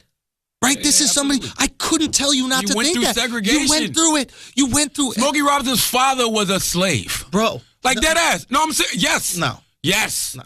Smokey's 76. Okay. His father died, like, I forgot when. No. But maybe his great-grandfather. No, his father, okay, maybe his father wasn't a slave. Maybe a sharecropper or something. Something. Like that, I just know his father got beat, and that's how his father got beat and escaped. Yeah, maybe there was kind of sharecropping situation, but not slavery time. Whatever it was, he's right there. Okay, Right. He's right. At the end of the day, they have every reason, like you said, to absolutely, positively hate white people. So when I heard Jim Brown say, "What you have to understand is like there have been white people throughout history that have fought and risked their lives for our rights, and that's why I believe in this country because there are good people." They're good people, man. On both sides. They're good white people, they're good black people. There's good police, there's bad police. Bad white people, yes. And man. he brought up this good point. Life's about good and evil. When I hear a guy like Jim Brown say this is the best country in the world and I would never denigrate that flag or do anything to disrespect the flag or the anthem, after what he's been through as a person, when I hear him say that, I go, holy shit. Like, one, this man is like the poster child for the power of forgiveness, but also the power of belief, like what things can be. Like, this man must have experienced wild change in his lifetime to have that much faith in what we can be. Did you just say Jim Brown experienced wild change? Yes. Segregation. No, I'm saying like bro, yes. But isn't that the some Jim Crow era? Isn't that some beautiful shit though? Like the fact that he could still have faith in what we can do as people, and he has faith in humanity after seeing the fucked up shit he's been. And then there are people that are 20 years old right now that are going, I got no faith in America. I got no faith that we can do anything, Can you imagine how the world looks to Smokey and Jim Brown? Think about what they used to see. Put it like this. That shit we saw on 13 with the cops spraying people with hoses and putting dogs and pushing, they lived it. That shit. Lived it. They lived it. Lived it. So yes, the world looks completely different to them. Can we still make changes and can we still do better? Absolutely. Will we? Absolutely. And we will. Yeah. Listen, that era shows me that we will. We just have to continue to keep doing what we're doing. Dude. We have to have plans. We have to have solutions instead of discussing problems all the motherfucking time. We have to have good civil discourse with each other. We have to make aware. We have to make people aware of the ills that other people are facing. When Colin Kaepernick says, yo, I'm just trying to bring awareness to something that maybe some people just aren't aware of. That's real. Yeah. That's real. And guess what? Most of the people who can truly affect change have no clue. You know why? Why? Because they got their feet kicked up. And they sitting by their motherfucking pools, and they drinking their motherfucking beers, and they watching the world from a totally different POV than you are. And they brought that up. Literally, they were like, Kenny Smith, one great point that he made was like, listen, the NBA, the players in the NBA are the richest black people in the world. That collection of people who play for the NBA, I don't know if that's accurate. There might, but he goes, there's the richest. Sounds pretty accurate. We can affect change in our communities. We can do this with our money. We can invest in our communities. Yes. And Shaq was saying the same thing. He goes, it's cute to get on Twitter and fucking tweet about it. Get into the community and do something. What do you do? Right. And Chris Paul, they went to him, and you know how Chris is really involved in the community. He's involved in fucking charities. Like, a lot of these people in the NBA that we don't even know about are doing tons of great shit for the community, right? And Jim Brown said this really interesting thing. He goes, listen, I'm in LA. I live in LA. I witnessed the Korean community turn Koreatown from 2 or 3 blocks to 100 blocks just by investing in each other, promoting each other's businesses, giving each other an opportunity financially, pooling their resources together financially to make this happen. The same stuff Elijah Muhammad and Malcolm X and Minister Farrakhan been telling us to do for years. So the same exact thing. He goes, and I guarantee people will look at that and they'll be like, give him donkey a day. Oh, that's bullshit. You're making excuses. You're not saying all these other things. Listen, he's giving an example of a something that is absolutely possible, right? And something that is absolutely attainable. And there's nothing wrong with inspiring people for greatness. Y'all are pussy. Nothing. That's all it boils down to. Y'all pussy. Y'all scared to go out there and get it on your own. Easy to tweet than do. Government, fuck government. Politic yourself. I told y'all I'm not looking for any presidential candidate to save me. Am I going to vote for Hillary? Yeah, but I'm not looking for any candidate to save me. I'm going to empower myself. I'm going to keep doing what I'm doing right now. I'm going to keep praying. I'm going to keep working hard. I'm going to keep getting this money so I can take my money and empower my people. I don't see none of you woke motherfuckers that be coming at me on Twitter in these motherfucking schools talking to these kids. I don't see y'all doing backpack giveaways. I don't see y'all doing fucking turkey giveaways at Thanksgiving. I don't see y'all giving back to people at motherfucking all. But you always got something to say about us. You tweet back. You tweet back like you don't a motherfucker, back. But you don't give back. That shit is it's pretty annoying, to be totally honest with you. Okay, yeah. It's really annoying because I always want to say, who are you? What do you do? Since you got since you know everything I should be doing and what I should be saying, how come you're not doing it? You can start a podcast, bro. Yeah, do it. What's stopping you? You can start a podcast. Yeah. You can go to these schools and talk to these kids. They don't want to hear from you. You don't even need money. Go donate your time, Boys and Girls Club. Come on, man. Come on, man. Maybe you know how like with a diet you earn a cheat day? Yeah. Maybe we should make people earn a tweet day. Like, you want to criticize people and call people not woke and call people coons and that kind of shit? Well, the other 6 days of the week, why don't you do something to help out? Bro, listen, I can't be a hypocrite. That's why when everybody talk about, you go at Drake for going at Cudi. No. Because I ain't going at all these other rappers for talking about who they want to kill. 21 Savage forcing girls to get abortions. And you sitting there loving that shit. I'll make you eat a Plan B, goddammit. All right? When Young Thug put out a video saying he want to torture me, ain't nobody saying, now, Thug, you're going too far. All right? Nobody said that. Young Thug shouldn't be saying that about Charlamagne. Y'all don't know what I'm going through. I may be depressed. How the fuck y'all know I ain't depressed? Has anybody ever asked Charlamagne if he's got ADD? How do you feel emotionally? Yeah, nobody ever asked me. Just because I ain't never tweeted about it and told y'all I'm going to rehab. Huh? That shit is so stupid to me. Y'all motherfuckers is pussy, bro. Yep. I'm being totally honest with you. I'm just gonna keep it 100. Y'all is pussy. That's a triggering word, Charlamagne. I don't give a fuck. That's triggering. And I don't even like calling people pussy because I don't like calling people things that I like. All right? Yeah. But y'all is weak. Like, I really feel that way. I feel like people are fucking weak. Soft, like the Warriors. That's why they like the Warriors. And I hate when people come with solutions. Like Jim Brown. No, you love when people come with solutions. I love when people come with solutions. Yeah. Jim Brown, I was about to say I hate when people come with solutions, but people shit on those solutions. Oh, yeah, Jim Brown, do the work. Everything Jim Brown's saying about Koreatown, the Honorable Elijah Muhammad has said it. If you don't believe me, go read Message to the Black Man. Malcolm X has said it. The Honorable Minister Louis Farrakhan has said it. Pool your resources. Let's create our own infrastructures within the structures that we're in. They wanted to go so far as, just give us our own land, and we'll figure it out from there. That's why they call themselves the Nation of Islam, because they wanted to create their own nation within a nation. So everything that Jim Brown's saying is absolutely right, but you don't think it's possible because you don't believe in your motherfucking self. You think it's because they don't believe or because they don't actually want to do the work? Maybe a combination of both. But I think it's a combination of both because when you truly believe in yourself, the work gonna get done. You're gonna get that work done. Interesting. Because you know there's no other way. There's no other way. Issa Rae said it this morning on the Breakfast Club, and I've been saying it for years now. We know racism exists. We know it's institutionalized racism. We know it's systemic racism. We know it's people that's just going to hate you because of your sexuality. We know it's people that's going to hate you because of your gender or look down upon you because of your gender. We know it's classism. We know all of these things. But if I come from a dirt road in Moncks Corner, South Carolina, so the fuck what? I still want to be successful through all of that. And I'm not going to embrace all of those things and be like, whoa, I just can't get it done. Because I'll go back to what I said last week. All I need is God. Yo. I believe God has blessed me with life, and I have so much faith in my Creator that I can overcome all that bullshit. Because you're a doer. Have we started rewarding complainers more than doers? No, because the doers still get the rewards. Because the doers are going to get the rewards because they want it. Yeah.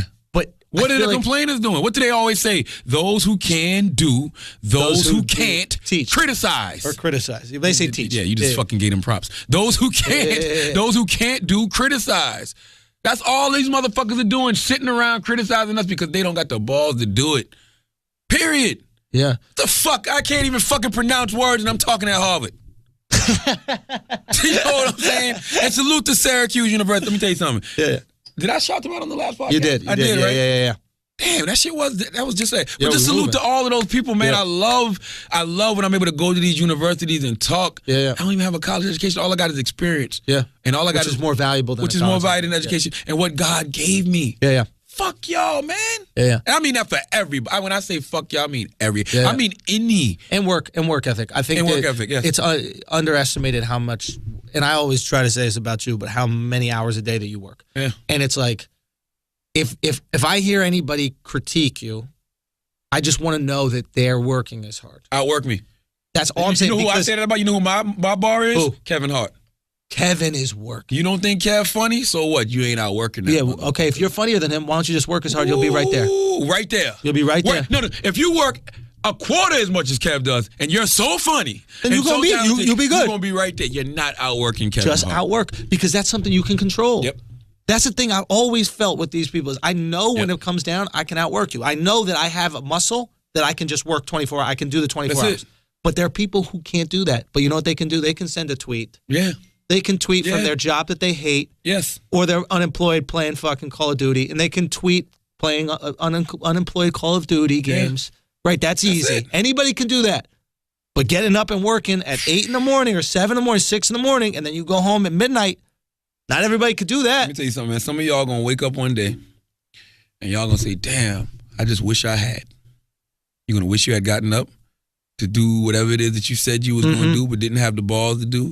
You're going to wish you had gotten up and written that fucking script. You're going to wish you had gotten up and went to just, you know what, I am going to roll in college. You're going to wish you had did something. Hey, how about this? I'd rather live with failure than regret. Yes. And that should be your fear. Y'all scared to fail. You're scared to fail. You know why you're scared to fail? Because you don't want them fucking tweets about it. You don't want the criticism. You don't want the criticism. But guess what? They'll never get it because they're not public figures. Of course. We out here put it out there. We out here succeeding and failing all the fucking time. And guess what? So what? Sometimes you're gonna have opinions we agree with. Sometimes we're gonna have opinions you agree with. Sometimes we're gonna have opinions you don't. But guess what? We're gonna still get these motherfucking opinions. That's right. All right. Sometimes we're gonna have shit that is successful. We're gonna have fucking the brilliant idiots. Sometimes we're gonna have benders. Listen, I have no problem. You know what I'm saying? I have no problem saying when I failed. I was telling Issa Rae, and salute Issa Rae. I love Insecure, by the way. Insecure comes on HBO every Sunday at 10:30. Hilarious show. Me and my wife watch it every Sunday, and I hate appointment TV. There's not too many shows I pull up to watch. Word up. But Insecure is one of them. But I'm talking to Issa Rae, and I was saying to her that I can acknowledge when I'm wrong, right? Like, I haven't had enough empathy for women, especially black women. And I'm going to tell you the reason why, because I literally it just dawned on me. I wasn't even aware. Just think about this. I wasn't even aware that black women were feeling the way they were feeling. Like because the name of her show is Insecure, and she says it's because black women feel like, they're treated the worst, and they feel like they're the most disrespected. Yeah. Like even when it comes to stuff like feminism, and they feel like white women include themselves, but don't include the plight of black women.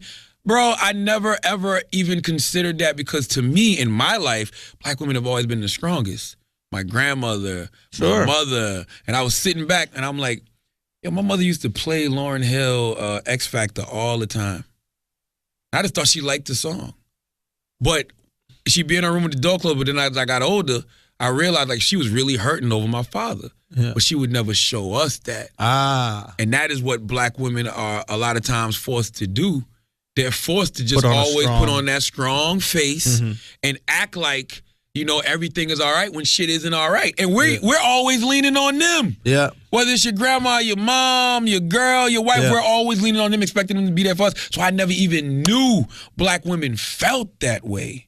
Dude, I'm with you, dude. I thought black women are the most confident people on the earth. I swear, yo. Because they'll tell you it. I had no clue. Listen, I'm skinny and I'm beautiful. I'm big and I'm beautiful. I'm beautiful no matter what. Man. It's like, there's a lot I assumed it was extreme confidence. And I don't even got to go to entertainment. I can just talk about the women in my life. Yeah, I just want black girl confidence. Yeah. Oprah. Yeah. Monique, I'm like, yo, you can't fuck with no black woman. The girl that works at fucking Walgreens. Yes. That girl is more confident than the average human being. And not only that, what do we always say? Don't fuck with Crystal. Crystal getting your ass. I feel like that about a bunch of black women. Don't fuck. Yeah. All right, hey, you better learn how to talk to black women. But I always tell you, Schultz, don't talk to them black girls like that. Schultz, don't get into it with them. But you say that because you hate black women. Okay. All right, stop it. don't Jesus me, bro. Jesus. I be wondering why I go in certain rooms and I smell coconut oil and I motherfucking black girls be looking at me all crazy. Yeah, I heard Jesus tell me you don't like black women. I'm like, oh, all right. Okay, you married to a white woman, aren't you? I heard you married to a white woman. Jesus said you married to a white woman. I'm not married. No, I am not married. That's why you don't show anybody your wife, bro. Keep it real. Yeah, she's white. Honestly, Guinevere, your wife Guinevere is a beautiful woman. My wife is a prime example. Yeah. When my wife is like down, I think something's wrong with her. Like, what the fuck is your, like, because it's so rare. It's so rare that she's, I guess, vulnerable. Yeah. She's hard, and that's what I like. I love her. Like, she hard. But you also need that because you're not incredibly sensitive. No, I'm not. So you need someone who can put up with that. Yeah. Like, what the fuck is wrong with you? What did I do? This ain't about you. Like it's always about you. About what the fuck did I do? She's sad. You fucked up. Yeah. She's happy. She's down. Like, it's not. You're nut. You didn't do anything. Like, I got a fucking migraine. I've had a long day. Like, you're not allowed to have one. But that's how stupid us men are when it comes to black women, because we really look at y'all like fucking superheroes. So to find out that y'all have been hurting all this time is shocking to us. Whoa. Maybe a certain amount of black men have taken for granted the incredible things that the black women in our life have done. That they've just become entitled to it. They're like, you're a single mom. You had 2 jobs. You raised 3 kids. Well, of course you could do that. That's what black women do. Maybe the expectation for black women is actually too high. Yes. Because I'm not going to lie, the expectation for white women from white men, that shit ain't really that high. It's like we think they're emotional. They're going to cry. They're going to get upset at anything. By the way, I saw a video of Elizabeth Warren from 2004. Okay. 12 years. I got to pull this picture up. Because this is really unbelievable how terrible white women age. Bro. Oh, yeah. I was like, it's really unbelievable, man. It was Elizabeth Warren talking about Hillary in 2004, bro. I literally saw the video and I thought it was from the 80s. This is, I thought, listen, look, man, I gotta press play, bro. This is unfucking believable. Hold on. Yeah. What the fuck is that? Okay. You tell a story that's a guy, bro. Wait for it. Class in regard to democracy in the country as a whole, and it involved Hillary Clinton. I had written bro, that's 2004. Yo, she's cute back in the day. That's 12 years ago. What do you mean back in the day? 12 years is a long time for white people. That's Barack Obama and 4 years of Bush. Bro. You have to understand, 12 years for white people is a very long time. Bruh. Very long time. Bruh. Okay, listen. They need to make a movie about white people called 12 Years I Age and show a young white woman and how she turned into Morgan Freeman 12 years later, bro. Bro, she got very old, bro. Yeah, she looks like 12 years ago. I know. She looks good here. She's like a MILF here, and now she's like Dr. Ruth. I thought that was the 80s. I don't even know what the fuck we was talking about that made me think about that shit. She is hot back in the day. 12? It's not back in the day, show. It was 12. That's after 50 Cent's in the club. That's G-Unit.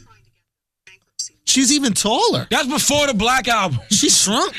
Yo, she literally shrunk a foot. Bro. Dude, she's like Listen, 6 man. feet tall in this picture. Listen, dude. Black women, I understand that y'all going through a lot, but the one thing y'all got going for y'all is y'all will not age like white women. Yeah, you're very fortunate. The way y'all feel is the way white women look. You know what? When they age. White women wear their emotions on their sleeve, okay? You guys bottle it in, okay? Lord have mercy. But I was saying all that to say, I can acknowledge when I was wrong. So if I've ever showed a lack of empathy for women, black women, and y'all felt like I was being misogynist, I didn't know that y'all felt like y'all was going through what y'all was going through. To be honest with you. Yeah. I just didn't. Yeah. Sorry. Now you should know. I'm going to do it. I'll never make Lil Mama cry ever again. But you didn't make her cry. I didn't make her cry, but you know what? That's my stigma, and I got to wear it. Okay, fine. You wear I your got to stigma. wear it. Okay? Just like the Muslims got to answer the questions. Muslims got to answer You the got to questions. answer questions too. I got to answer Why'd the you make goddamn Lil questions, Mama man. cry? Here's my question for you, though. Mm-hmm. And it's something we were talking about earlier in the week. Medea killed it at the box office. Oof. What did we do? 30 million. 27 million. 27 million. Medea's Blue killed at the box office. Birth of a Nation does 7 million. It's done like 11 altogether. But 7 million first weekend. Yeah. 11 million altogether. $20 million difference. $20 million. Now, I message you and I say, I put it out on Twitter, but I say, listen, maybe the way we get people to support black stories is we do them all through Medea. And I said, Medea and the Underground Railroad. Is that too fucked up to tweet? I thought it was hilarious. We were different. I thought it was hilarious. No, we are different, right? Man. And I thought of some other good ones. I thought like A Nutty Love Story. No, Medea and George Washington Carver. No, the Million Medea March. The Million Medea. Okay, because we have to document the great things that Honorable Minister Louis Farrakhan has done. Absolutely. We gonna have to do the Million Medea March. Oh, Medea X. Medea. Oh man, listen. In 100 years, I promise you, the way things are going. Yeah. I told y'all last week, you're not getting no more liberation stories. It's all about oppression from here on out. Oh, for sure. And if the liberation stories are told, they're going to be told through the lens of Medea. And if Kevin Hart wants to get into that realm too, they'll let him tell some as well. So we literally have that conversation. Yeah. I put that out on Twitter, right?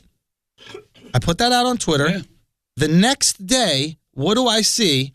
Tyler Perry says he'd like to find a way to talk about police brutality through none other than Medea. Tyler, we'd like for you not to. Okay, that's number one. But we want to check if it happens. Number two, 100 years from now, it's going to be all about Malcolm, Martin, and Medea. Malcolm, the 3 M's. The great M's. I'm telling you, Marcus Garvey, they're going to push him to the side. Mandela, they're going to push him to the side. Yeah, the we 3 need Jackie M's are Robinson. Gonna be Martin, Come on. Malcolm, and Medea. That's the way this is going, bro. I'm Dude. sorry. That's the way this is going. Now, here's the question. Do we blame... Who do we blame for Birth of a Nation's lack of success? And I have this question for you: are you concerned that Hollywood? Are you concerned Hollywood won't support black stories after that? I'm blaming the white man. Obviously, because you're woke. You goddamn right. That is the woke people do. formula. I'm blaming white people Exactly. for I feel like this is my conspiracy theory. If you want a hot take, I told you this before. Yeah. They bought Birth of a Nation at Sundance just to suppress it. And they leaked everything about Nate Parker, all that bullshit. Charlamagne, White wife. You so woke. He's homophobic. Woke. And he's a rapist. Woke. I'm woke, baby. Woke. That's what you run. That's motherfucker woke. Hey, man. Ooh. And guess what? I blame black people because they fell for this trap. They fell for the motherfucking trap. But the truth of the matter is, y'all want to be entertained. Y'all don't want to be educated. You really don't. You want to be entertained. You want to be educated. And guess what? Black liberation just ain't entertaining. But that black oppression, when you can go in there and tweet and get mad and leave saying, see how fucked up white people are. This is why shit is the way that it is. Liberation forces you to work. You don't want to go in the Birth of a Nation and get that spark that you may actually have to go out here and do something. You can't just sit around and hashtag and complain on Twitter all day. You might really have to go out here in these streets and fucking force a revolution. Not on no Nat Turner stuff, killing people. No, financial revolution. Just get up and fight. Economic revolution. Yeah. Whoa. Talking to Brother Ishmael. Salute to Brother Ishmael. You know Brother Ishmael from Moss Marion. And, he said the same exact thing. That's what a movie like this forces you to do. The movie forces you to have to get up and actually go out there and do something. Do something yourself. Come on, listen. And what Nate Turner What the fuck? What Nate Parker? I know. What Nate Parker tried to do with Birth of a Nation is the same thing white people did with Birth of a Nation decades ago. Remember the silent film Birth of a Nation? I mean, I'd never watched it, but I know you what saw you're 13. referencing. Yeah, I know what you're referencing. That movie empowered white people. It empowered white people. Right, That's what he was trying to do. That's why he even named it that. I didn't even realize that till I saw 13. But I'm like, wow, that was the whole concept of him naming the Birth of a Nation. He was trying to empower the black nation. That's it. Or maybe just put a spark in everybody's minds. Like this is what we can't go back to, and this is what we can't allow to happen. Who knows? But he did it, and I salute him. But y'all didn't support it. So now, get ready for goddamn a million Medea March. The Million Medea March. It's happening, baby. Medea had a dream. Ooh, y'all gonna pass out when y'all see Medea Luther King. Yeah, all right? It's happening. Medea X. Nelson Medea. Nelson Medea. Nelson Medea. Medea Garvey. It's about to go down. Y'all gonna get exactly what y'all motherfucking asked for. And you know what? You deserve it. Right? You deserve it for not supporting Birth of a fucking Nation, bro. I want to talk about Jaheim before we get out of here, man. Oh yeah, let's. What do you think that is about? I gave Jaheim Donkey today, and I'm telling you, man, I'm trying to be sensible and I'm trying to be objective with people. I didn't give Jaheim Donkey today because of his hair. I gave Jaheim Donkey today because he's doing what we've been talking about on this fucking podcast, going back and forth with these motherfuckers on Twitter. You can't win, bro. If you like your hair, if you're comfortable with your hair, if you love your hair, post your motherfucking picture on Instagram and keep it the fuck moving. Okay. Why do you need, the reinforcement of others or the validation of others saying, oh, your hair looks dope? You're never going to get that on social media. Right. Do you realize that?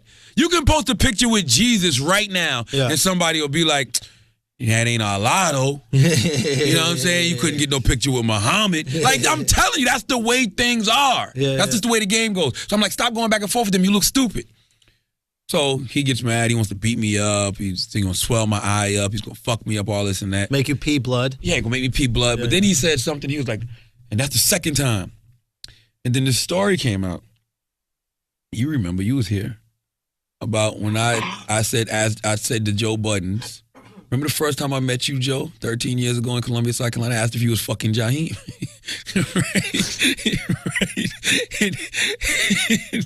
Right? And then it dawned on me like, oh, I can see why Jaheim would be upset about that, right? But this is the thing. That was an internet rumor 13 years ago. I don't know where that rumor came from. Yeah. It was right up there with motherfucking Little Kim had to get her stomach pumped because she swallowed too much cum. You remember that?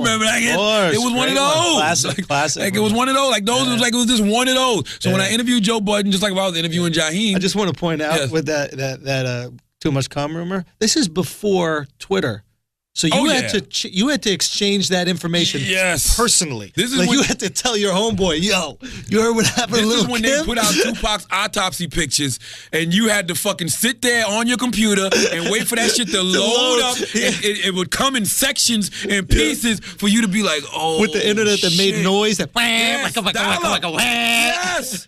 So that Joe Budden Jaheim rumor was on one of them shit. Okay. So when I interviewed Joe, I go, asked about different girls. You fuck Tahiri, you fuck this person, you fuck Jaheim. He's like, what? No. And we kept it moving. And when he was here on the Brilliant Idiots, I asked him, when we did the joint podcast, I was like, you remember when I said that to you 13 years ago? Because he was trying to say that like I was on some new shit. I've been the same way. Right.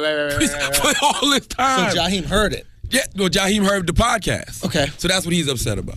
So, and he's upset that you just asked Joe if he was fucking I didn't call Jaheim gay. Yeah. I simply asked Joe Buttons, was he fucking Jaheim? Yeah. But I get it. Yeah, I mean, whatever. This is 13 years ago. I don't think it's that big a deal. It was an internet rumor that you're asking about. But the haircut is silly, right? We can acknowledge that the haircut is silly. He's allowed to wear his hair however he wants. And you're allowed to comment on it. Absolutely. Right? You can, exactly. So I don't understand the problem. Like, he's upset that you don't like his hair? I think he just wanted attention because it went from him wanting to beat me up to him just wanting to interview. And are you going to have him in? Absolutely not. I thought you said that the Breakfast Club is a show for the people and the people decide. I'm going to tell you something. Y'all going to have to start sneaking up on me like y'all been doing, okay? I'm not with the antics to where y'all do these things and then want interviews. if you want to go off on Charlemagne, do what everybody else does. Come on the Breakfast Club, surprise me. All right, do what Fredro did. You know, Beanie, I understand because I was pushing him. Even though a phone call has come out lately and everybody's tweeting me now. Oh, you was right about Beanie. He does seem two-faced and he does seem like an opportunist. I told y'all that already. Okay, that's the one with the game? Yes. Now, let me ask you about that phone call.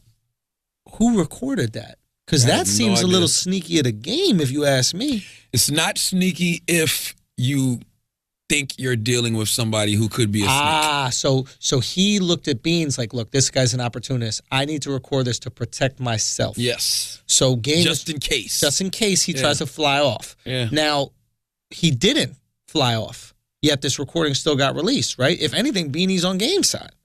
So why would the recording still get released? There's just a little bit, like, shit is a little sneaky now. How many people can you honestly speak to on text or the phone where you're not worried they'll record? 6. So it's crazy how few. 6. There's literally 6. Paige, Karen, you, Van, Wax, and my boy Frosty. It's crazy. 6. Like, dude. 6. And anybody, do you find yourself editing text to you send to people like, man, I can't say that because he could screenshot that shit. It depends on who I'm texting. Our texts be lit. Dude, our shit, don't let our phone get found, son. Our phone, son. Man, our shit be lit. But hey, y'all know we pieces of shit. So what? We make a lot of jokes. Yeah. You think the discussions on here is fire? Don't hack our cloud. Woo! It's gonna be a lot worse than the fappening. Hey man, but just know we love everybody. Right? We love everybody. We don't hate it. You'll never find no hate. It's not no hate. It's not no hate. It would just be super insensitive. Super insensitive ass shit. But there's only so many people you could be insensitive with. Because we're not trying to be insensitive. It's just honest. When Schultz texts me certain shit, I know Schultz ain't trying to be offensive. No. Like, I know Schultz ain't racist. But people think you are, but I know you're not. Because you know me as a person. Exactly. So I actually die laughing. Like, I'd be like, this motherfucker Schultz is retarded. Like, when he texted me about the Quran, that shit was the funniest shit in the world to me. Because you know it was a real place. I'm sitting there with this Quran. I'm reading the Quran. Like, what the fuck? The fuck are you talking about? I'm already laughing. I don't even need the punchline. I'm already fucking dying laughing. Okay, I can't wait to see. I'm looking at the thought bubbles like, all right, this is gonna be Here we go. Drop that shit. Drop that shit, boy. Drop that shit.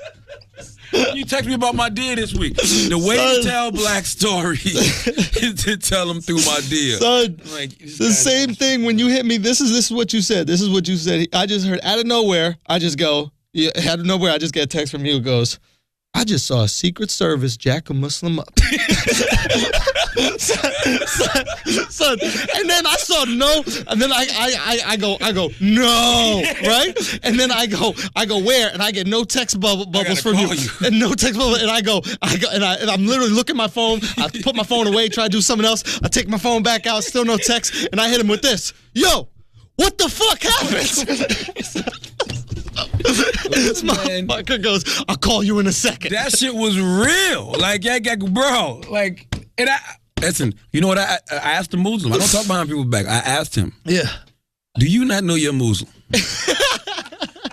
Like, that's the only thing I could think about. Do you not know you're Muslim? Like, you just pronounced Muslim right. Whatever he can do it. Listen, it's possible. Whatever he was, he got jacked up that day. And it was his fault. Not for being Muslim, but because he was a Muslim on a bike that rode up to a motherfucking president. You don't fuck with the president. Whoa. Yo, one day, you know what we got to do for real? When we're old and we got fuck you money, we got to release a book of our text. Like, when we just don't care what anybody thinks about us anymore, we got to get a few of our friends, get Van and get all of our like close friends and release the group text and just the most fucked up foul shit that we've said over the years. I don't care now. I just don't want to get people in trouble. And what I mean by I mean by that is, I know it's people that invest in me, that fuck with me. Yeah. I don't want them to have to explain themselves. And they will. Okay? Because I'm good over here. I get whatever hot take I release. All right? I still need to get my money up. Okay? I was on Dean DeMero show and motherfucking Vice. And how was that shit? I said, it's fun as fuck. What is the setup of it? It's they got like a room. It's like a room. It's dope. But it's like First Take. It's literally like highly questionable. What's highly questionable? With Dan Le Batard and Bomani Jones. Okay. And when you come in as the third act, you're like you're like Dan Le Batard's father. So you're just in the middle of Deez and Mero. Okay. And y'all riffing on whatever videos and stuff pop up. Okay, is it like, but every day you're talking about topical shit, or what's the thing? And do they have scripts that they're go off of, or they're literally just Deez off and Mero? the top, no script, no writers, no nothing. Wow. Yes. They edited me. I was mad about that shit. Why? Because I had a great take about something. They had a white racist girl, and she was cute. And she was wild and calling dude nigga, but she had a black guy with her. And I'm like, look, man, as a black man, whenever a white woman offers you some pussy, you should take it. Okay. Because of Emmett Till. Emmett Till literally got killed for looking at a white woman. So now that we live in a country where we can have white girls sucking our cock and not be killed for it, you have to motherfucking do it. It's just like people who tell me they don't want to vote. You don't want to vote after all our motherfucking ancestors went through for you to have the right to vote? Now you can get white woman pussy whenever you want, and you're not gonna fucking take it? Over a little N-word? What? Over a little? If she's racist, that's all the better. Yeah. Bro, this is funny, and Tommy does complain about this. Can I say one thing? Go ahead. Yo, what if you gave her the dick so good that she started saying, it started as Nigger and turned into A? You wouldn't care when you in that pussy. No, but I'm saying, like, that's good dick. When you cut the R off of it, when you end it with yo, that is something only big black dick can do. The stupidest thing in the world to me is whenever Tommy Lawrence says something that people don't like, and then you have a bunch of dudes like, you need to get a train ran on you. You need to get, like that's gonna make her like black people. So you hate her, but you want to fuck her. Exactly. You know what I'm saying? Like you feel like that is the remedy for her racism. For her racism. Hey, you know how to make white girls not racist anymore? Rape them. That's the way to do it. And you don't even listen. You don't even care if they like you or not. Yeah. You just feel like you need to get some of this dick. All right? Like honestly. I could help her, Charlamagne. Let me get at her. That's how you feel. That's how you feel like you should get some of this dick. So the moral of the story is, racist white woman, non-racist white woman, if they offer you some pussy and you're not in a committed relationship, you should fucking take it. how racist is she if she's willing to fuck you? Because one thing is a black person moving into your neighborhood. Yeah. Another thing is a black person moving in to you. I think the people at Vice edited me just because I said fuck white women. I think they was mad that I was like, oh, they don't want black women. I just thought about that. They probably had because they kept one Emmett Till part in there. But they took out the part of me saying you should fuck a white woman every chance you get because of Emmett Till. And you would assume that Jesus would want that in because he knows how much you love fucking white women, how much you hate black women. That's not true at all. I love black women. I'm married to a black woman. You can never question my black woman. I love how defensive you get. This is the only thing you get defensive over. I've been with a black woman for 18 years now. Wow. Okay? I love them. I love black. I like black. Black women. Black. Black. Right. But on the side, you want a little Charlamagne. I mean, listen, Dominicans, that was the first stop Christopher Columbus made. So I can, I mean, there's something there. There's something there, like with Americans and Dominicans, like it's something there. Whatever. But as always, if you listen to this podcast, we're going to be in Cali, right? Yeah. This weekend. Yeah, I told him, but come on out. I told him, I said earlier. Okay. But tell him again. Let's come on out, man. Come through. We'll be in Anaheim. What is this shit called? At the Now Hear This Fest. Now Hear This Fest. Yeah, come through. The show's going to be Saturday. Saturday. And we're going to call, you're going to go out Friday too, right? I'm flying out Friday night. Yeah, I'm going to go out Friday afternoon. I'm going to go Friday day. Oh, you're not going to stay in New York? No, I'm going out Friday. I land 3 o'clock LA time. Are you going to stay in LA that weekend? You got that right. I'm going to come back till Sunday. Oh, shit. Yeah. Okay. All right. You got a Halloween costume? Nah, I am going to get one. That'd be fun, right? Oh, dude, we got to go Halloween costume. Yeah. I'm going to get a costume. All right, we're going to make it happen. All right, as always, if you listen to this podcast, you think we're brilliant, you think we're smart, you're absolutely right. If you listen to this podcast, you think we're just a couple of fucking insensitive idiots who don't know shit, you're right.